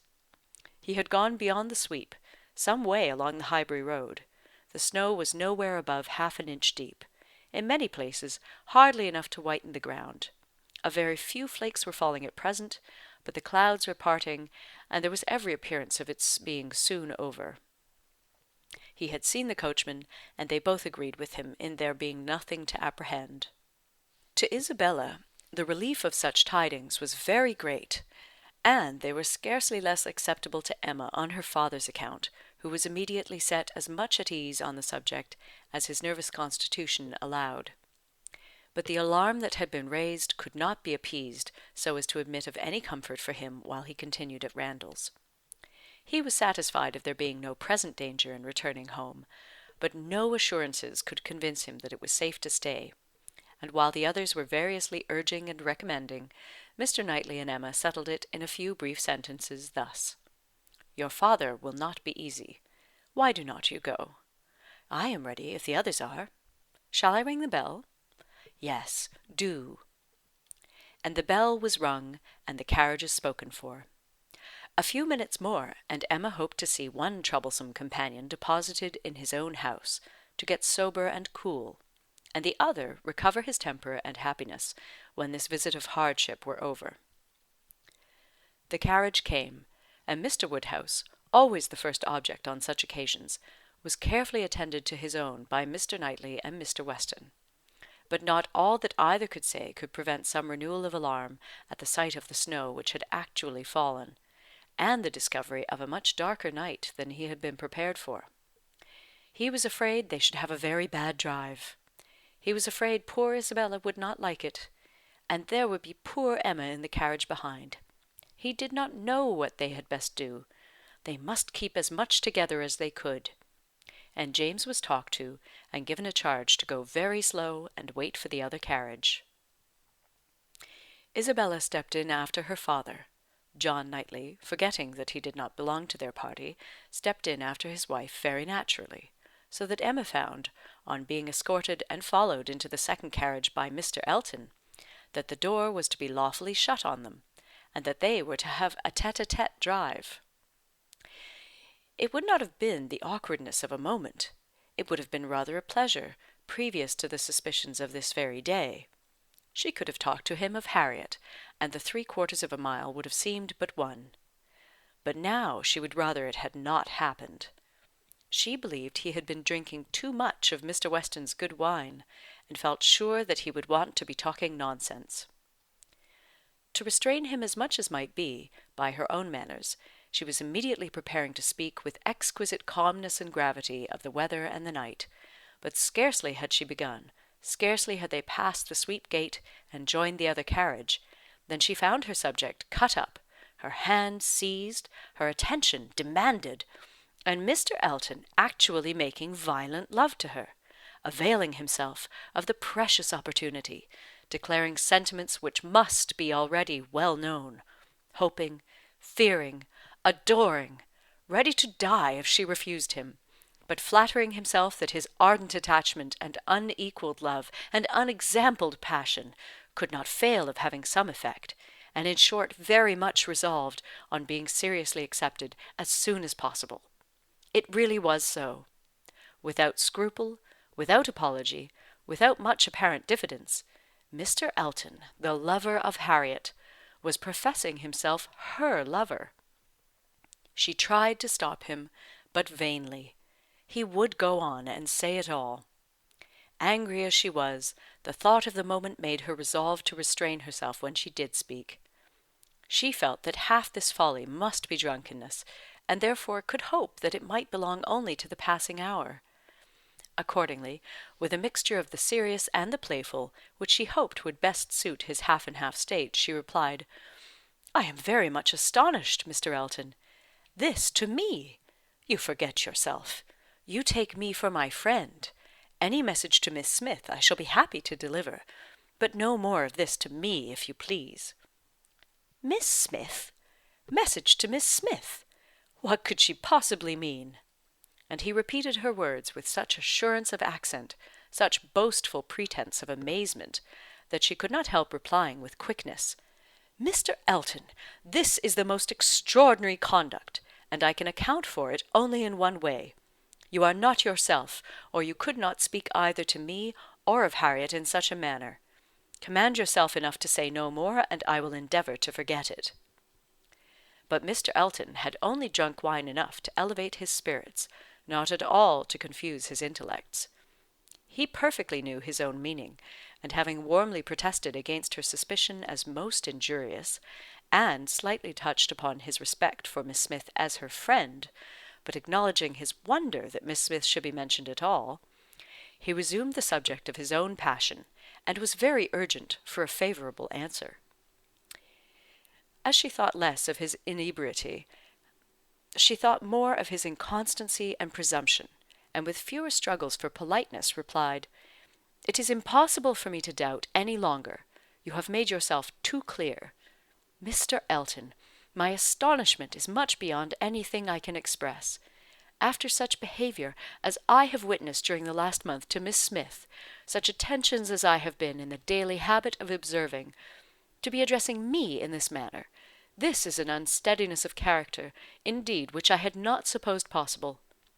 Believe me, sir, I am far, very far from gratified in being the object of such professions."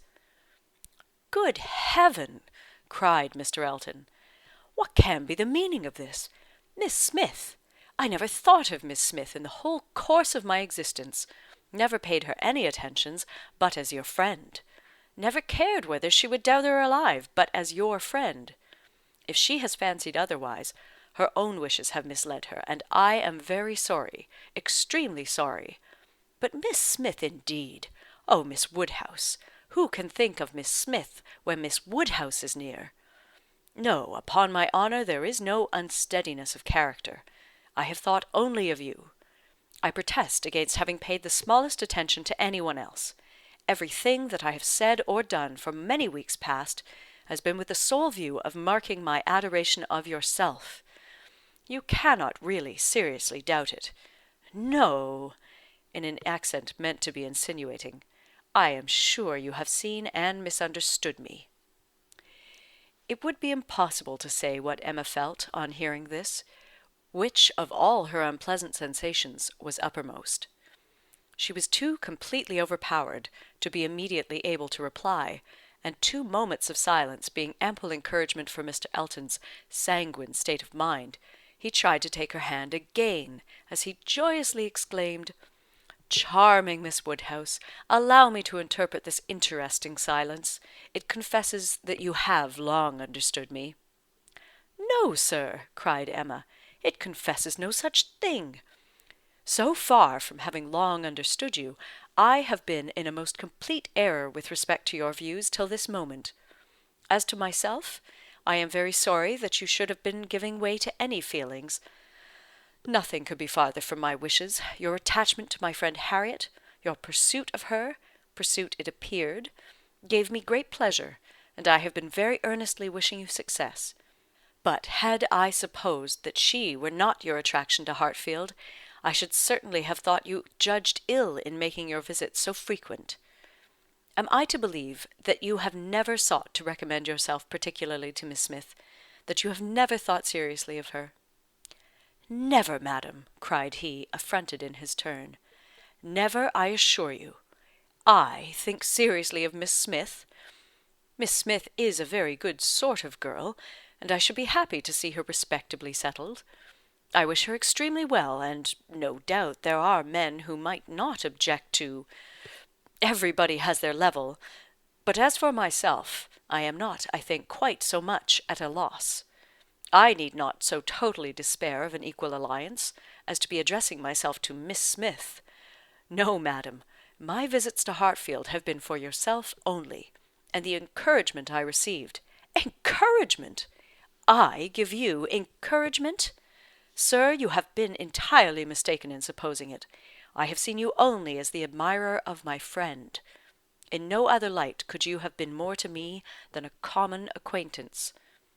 I am exceedingly sorry, but it is well that the mistake ends where it does.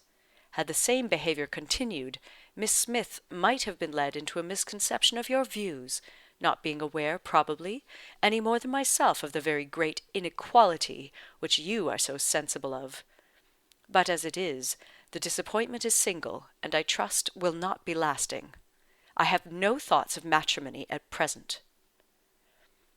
He was too angry to say another word, her manner too decided to invite supplication, and in this state of swelling resentment and mutually deep mortification, they had to continue together a few minutes longer, for the fears of Mr. Woodhouse had confined them to a foot-pace.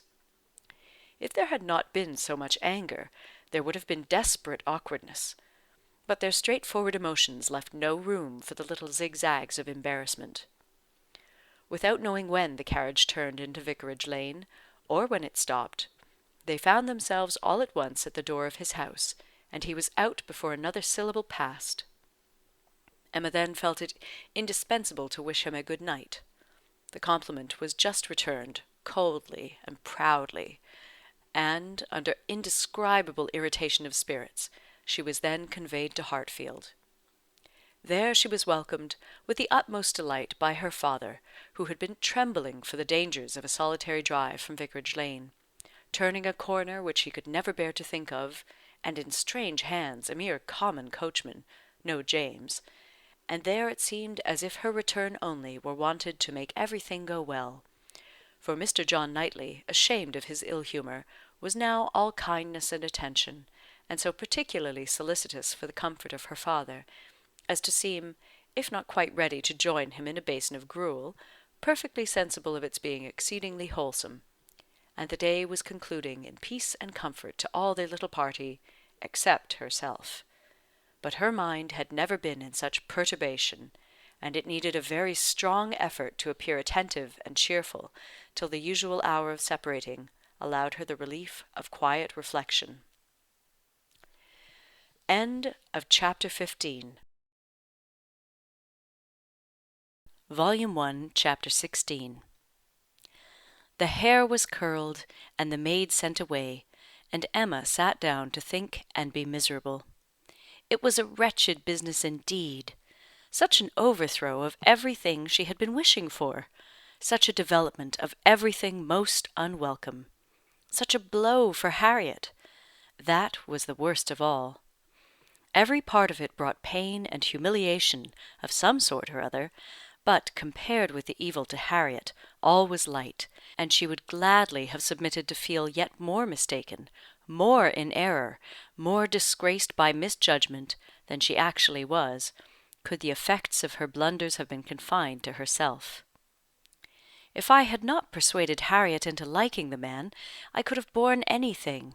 He might have doubled his presumption to me, but poor Harriet! How could she have been so deceived? He protested that he had never thought seriously of Harriet. Never! She looked back as well as she could, but it was all confusion. She had taken up the idea, she supposed, and made everything bend to it.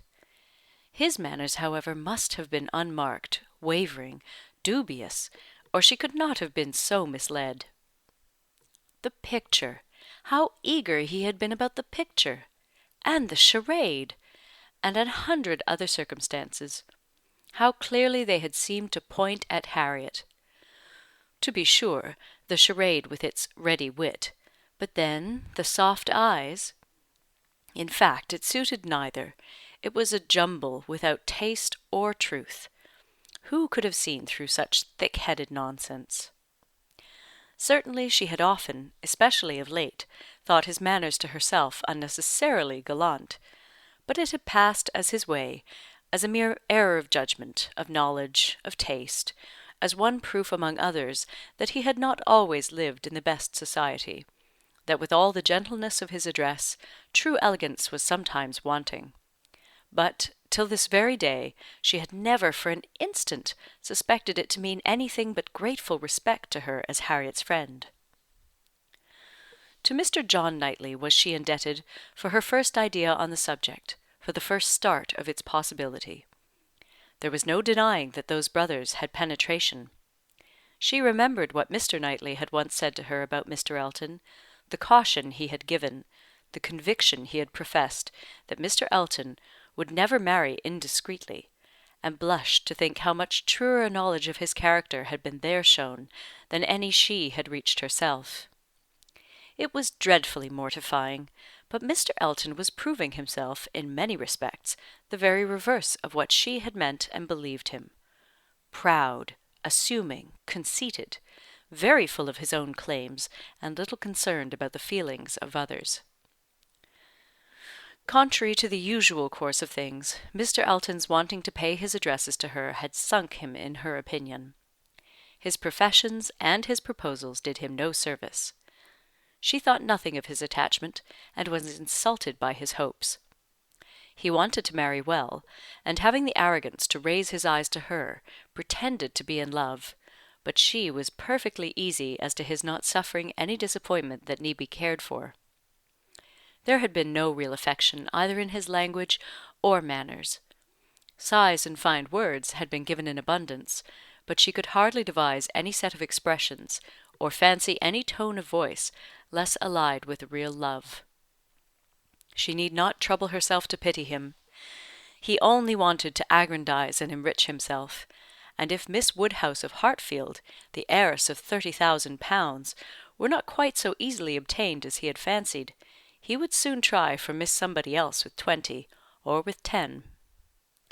But that he should talk of encouragement, should consider her as aware of his views, accepting his attentions, meaning, in short, to marry him, should suppose himself her equal in connection or mind, look down upon her friend, so well understanding the gradations of rank below him, and be so blind to what rose above as to fancy himself showing no presumption in addressing her, it was most provoking. Perhaps it was not fair to expect him to feel how very much he was her inferior in talent, and all the elegancies of mind. The very want of such equality might prevent his perception of it, but he must know that in fortune and consequence she was greatly his superior. He must know that the Woodhouses had been settled for several generations at Hartfield, the younger branch of a very ancient family, and that the Eltons were nobody. The landed property of Hartfield certainly was inconsiderable, being but a sort of notch in the Donwell Abbey estate, to which all the rest of Highbury belonged, but their fortune from other sources was such as to make them scarcely secondary to Donwell Abbey itself in every other kind of consequence, and the Woodhouses had long held a high place in the consideration of the neighbourhood, which Mr. Elton had first entered not 2 years ago, to make his way as he could, without any alliances but in trade, or anything to recommend him to notice but his situation and his civility. But he had fancied her in love with him!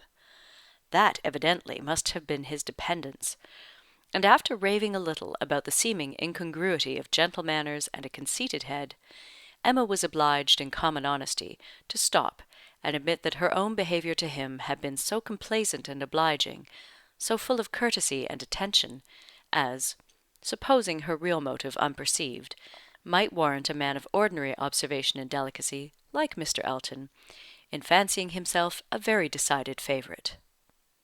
If she had so misinterpreted his feelings, she had little right to wonder that he, with self-interest to blind him, should have mistaken hers. The first error and the worst lay at her door. It was foolish, it was wrong, to take so active a part in bringing any two people together. It was adventuring too far, assuming too much, making light of what ought to be serious, a trick of what ought to be simple. She was quite concerned and ashamed, and resolved to do such things no more. "Here have I," said she, "actually talked poor Harriet into being very much attached to this man. She might never have thought of him but for me, and certainly never would have thought of him with hope, had I not assured her of his attachment, for she is as modest and humble as I used to think him. Oh, that I had been satisfied with persuading her not to accept young Martin! There I was quite right. That was well done of me. But there I should have stopped, and left the rest to time and chance. I was introducing her into good company, and giving her the opportunity of pleasing some one worth having. I ought not to have attempted more. But now, poor girl, her peace is cut up for some time. I have been but half a friend to her, and if she were not to feel this disappointment so very much, I am sure I have not an idea of anybody else who would be at all desirable for her. William Cox? Oh, no, I could not endure William Cox, a pert young lawyer." She stopped, to blush and laugh at her own relapse, and then resumed a more serious, more dispiriting cogitation upon what had been, and might be, and must be. The distressing explanation she had to make to Harriet, and all that poor Harriet would be suffering, with the awkwardness of future meetings, the difficulties of continuing or discontinuing the acquaintance, of subduing feelings, concealing resentment, and avoiding éclat, were enough to occupy her in most unmirthful reflections some time longer, and she went to bed at last with nothing settled but the conviction of her having blundered most dreadfully. To youth and natural cheerfulness like Emma's, though under temporary gloom at night, the return of day will hardly fail to bring return of spirits. The youth and cheerfulness of morning are in happy analogy, and of powerful operation, and if the distress be not poignant enough to keep the eyes unclosed, they will be sure to open to sensations of softened pain and brighter hope. Emma got up on the morrow, more disposed for comfort than she had gone to bed, more ready to see alleviations of the evil before her, and to depend on getting tolerably out of it. It was a great consolation that Mr. Elton should not be really in love with her, or so particularly amiable as to make it shocking to disappoint him; that Harriet's nature should not be of that superior sort in which the feelings are most acute and retentive, and that there could be no necessity for anybody's knowing what had passed except the three principals, and especially for her father's being given a moment's uneasiness about it. These were very cheering thoughts, and the sight of a great deal of snow on the ground did her further service, for anything was welcome that might justify their all three being quite asunder at present. The weather was most favourable for her, though Christmas Day she could not go to church. Mr. Woodhouse would have been miserable had his daughter attempted it, and she was therefore safe from either exciting or receiving unpleasant and most unsuitable ideas. The ground covered with snow, and the atmosphere in that unsettled state between frost and thaw, which is of all others the most unfriendly for exercise, every morning beginning in rain or snow, and every evening setting in to freeze, she was for many days a most honourable prisoner. No intercourse with Harriet possible but by note, no church for her on Sunday, any more than on Christmas Day, and no need to find excuses for Mr. Elton's absenting himself. It was weather which might fairly confine everybody at home, and though she hoped and believed him to be really taking comfort in some society or other, it was very pleasant to have her father so well satisfied with his being all alone in his own house, too wise to stir out, and to hear him say to Mr. Knightley, whom no weather could keep entirely from them, "Ah, Mr. Knightley, why do not you stay at home, like poor Mr. Elton?" These days of confinement would have been, but for her private perplexities, remarkably comfortable, as such seclusion exactly suited her brother, whose feelings must always be of great importance to his companions; and he had, besides, so thoroughly cleared off his ill humour at Randalls, that his amiableness never failed him during the rest of his stay at Hartfield. He was always agreeable and obliging, and speaking pleasantly of everybody; but with all the hopes of cheerfulness, and all the present comfort of delay, there was still such an evil hanging over her in the hour of explanation with Harriet, as made it impossible for Emma to be ever perfectly at ease. End of chapter 16. Volume 1, Chapter 17. Mr. and Mrs. John Knightley were not detained long at Hartfield.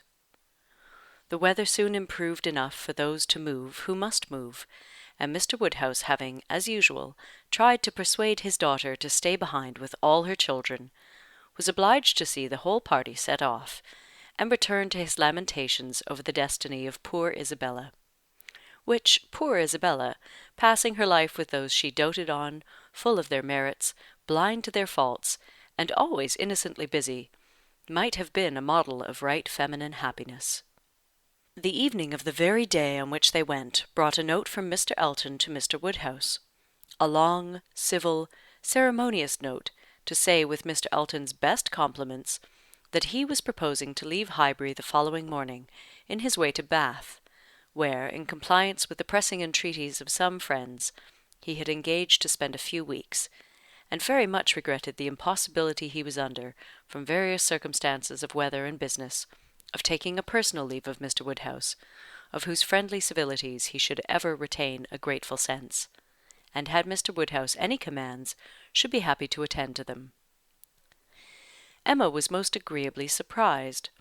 Mr. Elton's absence just at this time was the very thing to be desired. She admired him for contriving it, though not able to give him much credit for the manner in which it was announced. Resentment could not have been more plainly spoken than in a civility to her father, from which she was so pointedly excluded. She had not even a share in his opening compliments.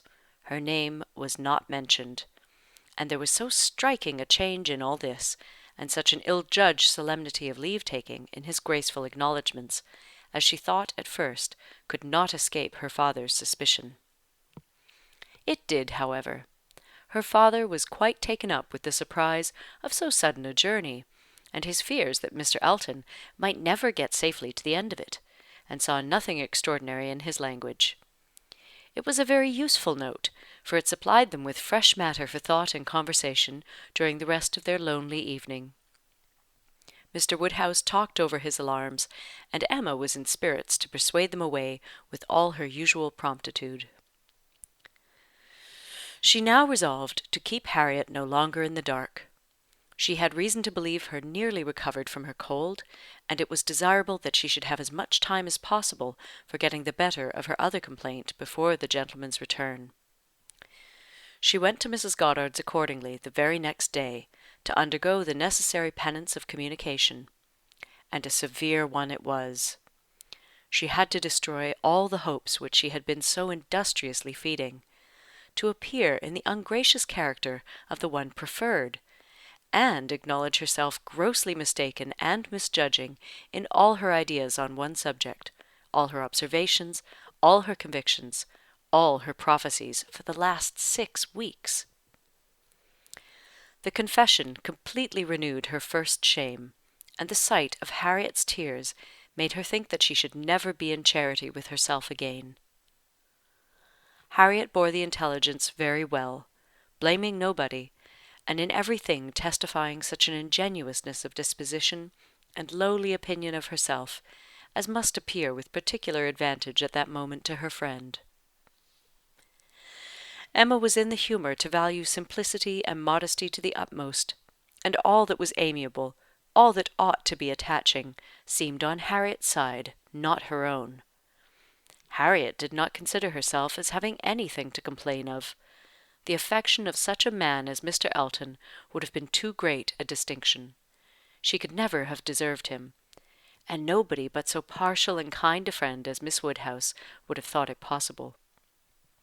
Her tears fell abundantly, but her grief was so truly artless that no dignity could have made it more respectable in Emma's eyes, and she listened to her and tried to console her with all her heart and understanding.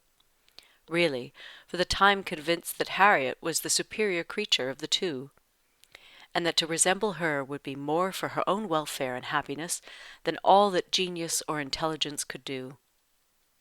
It was rather too late in the day to set about being simple-minded and ignorant, but she left her with every previous resolution confirmed of being humble and discreet, and repressing imagination all the rest of her life. Her second duty now, inferior only to her father's claims, was to promote Harriet's comfort, and endeavour to prove her own affection in some better method than by matchmaking. She got her to Hartfield, and showed her the most unvarying kindness, striving to occupy and amuse her, and by books and conversation to drive Mr. Elton from her thoughts. Time, she knew, must be allowed for this being thoroughly done, and she could suppose herself but an indifferent judge of such matters in general, and very inadequate to sympathize in an attachment to Mr. Elton in particular.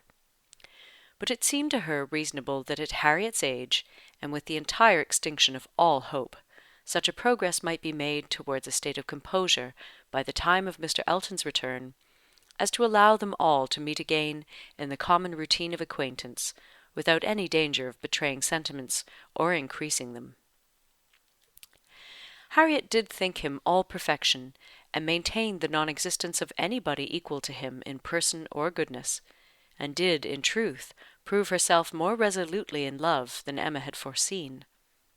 But yet it appeared to her so natural, so inevitable to strive against an inclination of that sort unrequited, that she could not comprehend its continuing very long in equal force. If Mr. Elton on his return made his own indifference as evident and indubitable as she could not doubt he would anxiously do, she could not imagine Harriet's persisting to place her happiness in the sight or the recollection of him. Their being fixed, so absolutely fixed in the same place, was bad for each, for all three. Not one of them had the power of removal, or of effecting any material change of society. They must encounter each other, and make the best of it. Harriet was rather unfortunate in the tone of her companions at Mrs. Goddard's, Mr. Elton being the adoration of all the teachers and great girls in the school, and it must be at Hartfield only that she could have any chance of hearing him spoken of with cooling moderation or repellent truth. Where the wound had been given, there must be the cure found, if anywhere, and Emma felt that till she saw her in the way of cure, there could be no true peace for herself. End of chapter 17. Volume 1, chapter 18. Mr. Frank Churchill did not come. When the time proposed drew near, Mrs. Weston's fears were justified in the arrival of a letter of excuse. For the present he could not be spared, to his very great mortification and regret, but still he looked forward with the hope of coming to Randalls at no distant period. Mrs. Weston was exceedingly disappointed, much more disappointed, in fact, than her husband, though her dependence on seeing the young man had been so much more sober. But a sanguine temper, though for ever expecting more good than occurs, does not always pay for its hopes by any proportionate depression. It soon flies over the present failure, and begins to hope again. For half an hour Mr. Weston was surprised and sorry. But then he began to perceive that Frank's coming 2 or 3 months later would be a much better plan, better time of year, better weather, and that he would be able without any doubt to stay considerably longer with them than if he had come sooner. These feelings rapidly restored his comfort, while Mrs. Weston, of a more apprehensive disposition, foresaw nothing but a repetition of excuses and delays, and after all her concern for what her husband was to suffer, suffered a great deal more herself. Emma was not at this time in a state of spirits to care really about Mr. Frank Churchill's not coming, except as a disappointment at Randalls. The acquaintance at present had no charm for her. She wanted, rather, to be quiet and out of temptation. But still, as it was desirable that she should appear in general like her usual self, she took care to express as much interest in the circumstance, and enter as warmly into Mr. and Mrs. Weston's disappointment as might naturally belong to their friendship. She was the first to announce it to Mr. Knightley, and exclaimed quite as much as was necessary, or, being acting a part, perhaps rather more, at the conduct of the Churchills, in keeping him away. She then proceeded to say a good deal more than she felt, of the advantage of such an addition to their confined society in Surrey, the pleasure of looking at somebody new, the gala day to Highbury entire which the sight of him would have made, and ending with reflections on the Churchills again, found herself directly involved in a disagreement with Mr. Knightley, and, to her great amusement, perceived that she was taking the other side of the question from her real opinion, and making use of Mrs. Weston's arguments against herself. "The Churchills are very likely in fault," said Mr. Knightley, coolly, "but I dare say he might come if he would." "I do not know why you should say so. He wishes exceedingly to come, but his uncle and aunt will not spare him." "I cannot believe that he has not the power of coming, if he made a point of it. It is too unlikely for me to believe it without proof." "How odd you are! What has Mr. Frank Churchill done to make you suppose him such an unnatural creature?" I am not supposing him at all an unnatural creature, in suspecting that he may have learnt to be above his connections, and to care very little for anything but his own pleasure, from living with those who have always set him the example of it. It is a great deal more natural than one could wish, that a young man, brought up by those who are proud, luxurious, and selfish, should be proud, luxurious, and selfish too. If Frank Churchill had wanted to see his father, he would have contrived it between September and January. A man at his age, what is he, 3 or 24, cannot be without the means of doing as much as that. It is impossible. Well, that's easily said, and easily felt by you, who have always been your own master. You are the worst judge in the world, Mr. Knightley, of the difficulties of dependence. You do not know what it is to have tempers to manage. It is not to be conceived that a man of 3 or 24 should not have liberty of mind or limb to that amount. He cannot want money, he cannot want leisure. We know on the contrary that he has so much of both, that he is glad to get rid of them at the idlest haunts in the kingdom. We hear of him for ever at some watering place or other. A little while ago he was at Weymouth. This proves that he can leave the Churchills. Yes, sometimes he can, and those times are whenever he thinks it worth his while, whenever there is any temptation of pleasure. It is very unfair to judge of anybody's conduct, without an intimate knowledge of their situation. Nobody who has not been in the interior of a family can say what the difficulties of any individual of that family may be. We ought to be acquainted with Enscombe, and with Mrs. Churchill's temper, before we pretend to decide upon what her nephew can do. He may at times be able to do a great deal more than he can at others. There is one thing, Emma, which a man can always do if he chooses, and that is his duty, not by manoeuvring and finessing, but by vigour and resolution. It is Frank Churchill's duty to pay this attention to his father. He knows it to be so, by his promises and messages, but if he wished to do it, it might be done. A man who felt rightly would say at once, simply and resolutely, to Mrs. Churchill, "Every sacrifice of mere pleasure you will always find me ready to make to your convenience, but I must go and see my father immediately. I know he would be hurt by my failing in such a mark of respect to him on the present occasion. I shall therefore set off to-morrow." If he would say so to her at once, in the tone of decision becoming a man, there would be no opposition made to his going. "No," said Emma, laughing, "but perhaps there might be some made to his coming back again. Such language for a young man entirely dependent to use! Nobody but you, Mr. Knightley, would imagine it possible. But you have not an idea of what is requisite in situations directly opposite to your own.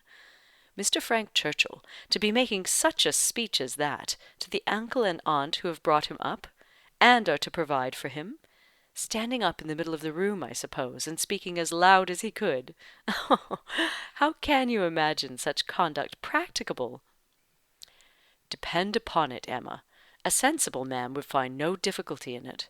He would feel himself in the right, and the declaration, made, of course, as a man of sense would make it, in a proper manner, would do him more good, raise him higher, fix his interest stronger with the people he depended on, than all that a line of shifts and expedients can ever do.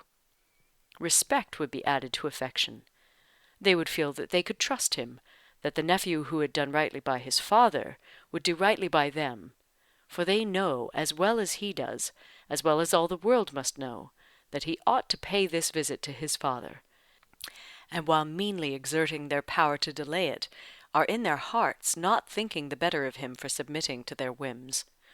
Respect for right conduct is felt by everybody. If he would act in this sort of manner on principle, consistently, regularly, their little minds would bend to his." "Oh, I rather doubt that. You are very fond of bending little minds, but where little minds belong to rich people in authority, I think they have a knack of swelling out, till they are quite as unmanageable as great ones. I can imagine that if you, as you are, Mr. Knightley, were to be transported and placed all at once in Mr. Frank Churchill's situation, you would be able to say and do just what you have been recommending for him, and it might have a very good effect. The Churchills might not have a word to say in return. But then you would have no habits of early obedience and long observance to break through. To him who has, it might not be so easy to burst forth at once into perfect independence, and set all their claims on his gratitude and regard at naught. He may have as strong a sense of what would be right as you can have, without being so equal, under particular circumstances, to act up to it. Then it would not be so strong a sense. If it failed to produce equal exertion, it could not be an equal conviction. Oh, the difference of situation and habit! I wish you would try to understand what an amiable young man may be likely to feel in directly opposing those whom as a child and boy he has been looking up to all his life. Our amiable young man is a very weak young man, if this be the first occasion of his carrying through a resolution to do right against the will of others. It ought to have been a habit with him by this time of following his duty instead of consulting expediency.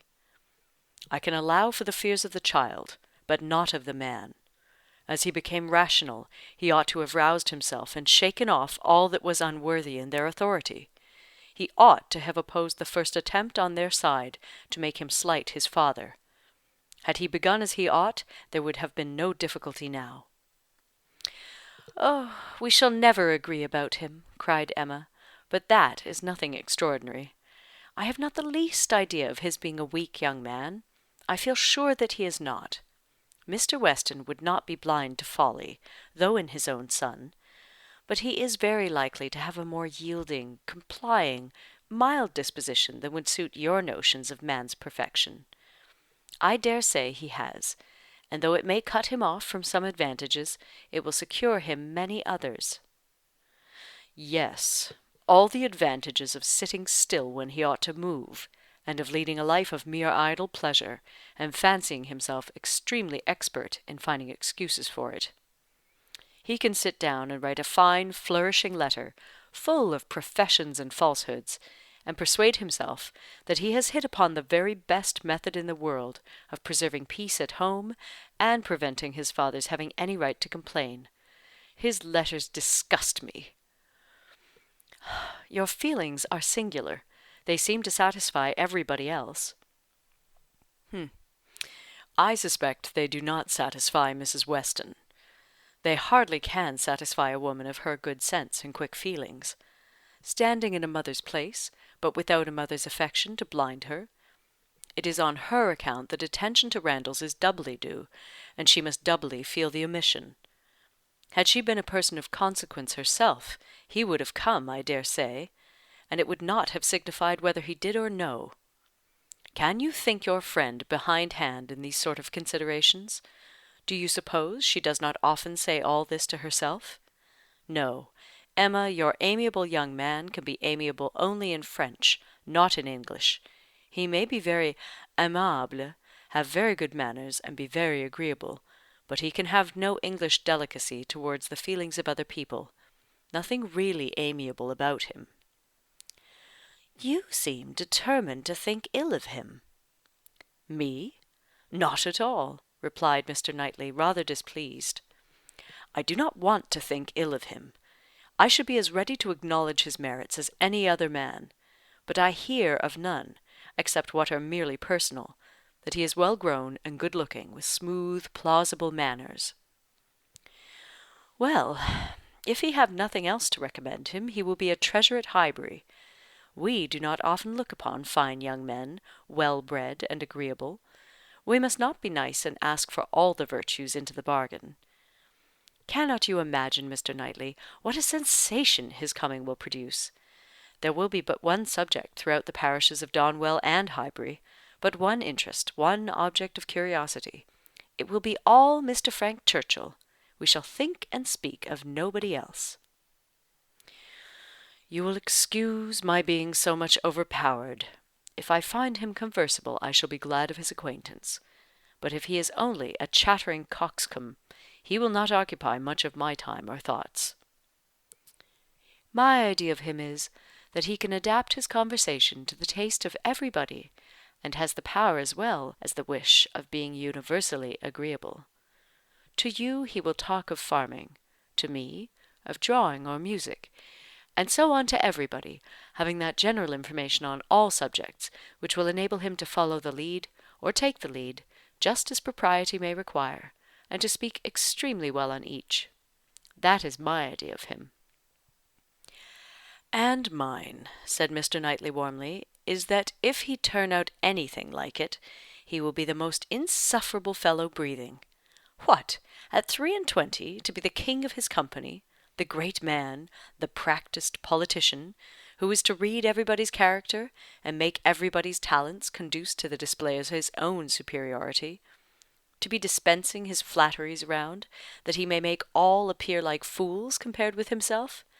My dear Emma, your own good sense could not endure such a puppy, when it came to the point."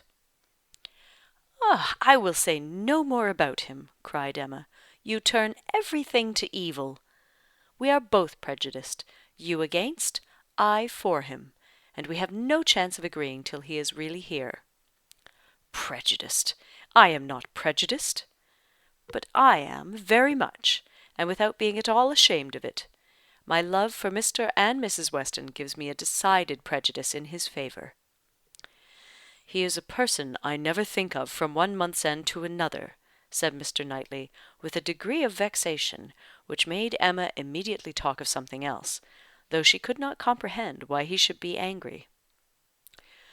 To take a dislike to a young man, only because he appeared to be of a different disposition from himself, was unworthy the real liberality of mind which she was always used to acknowledge in him; for with all the high opinion of himself which she had often laid to his charge, she had never before for a moment supposed it could make him unjust to the merit of another. End of Chapter 18, and end of Volume 1.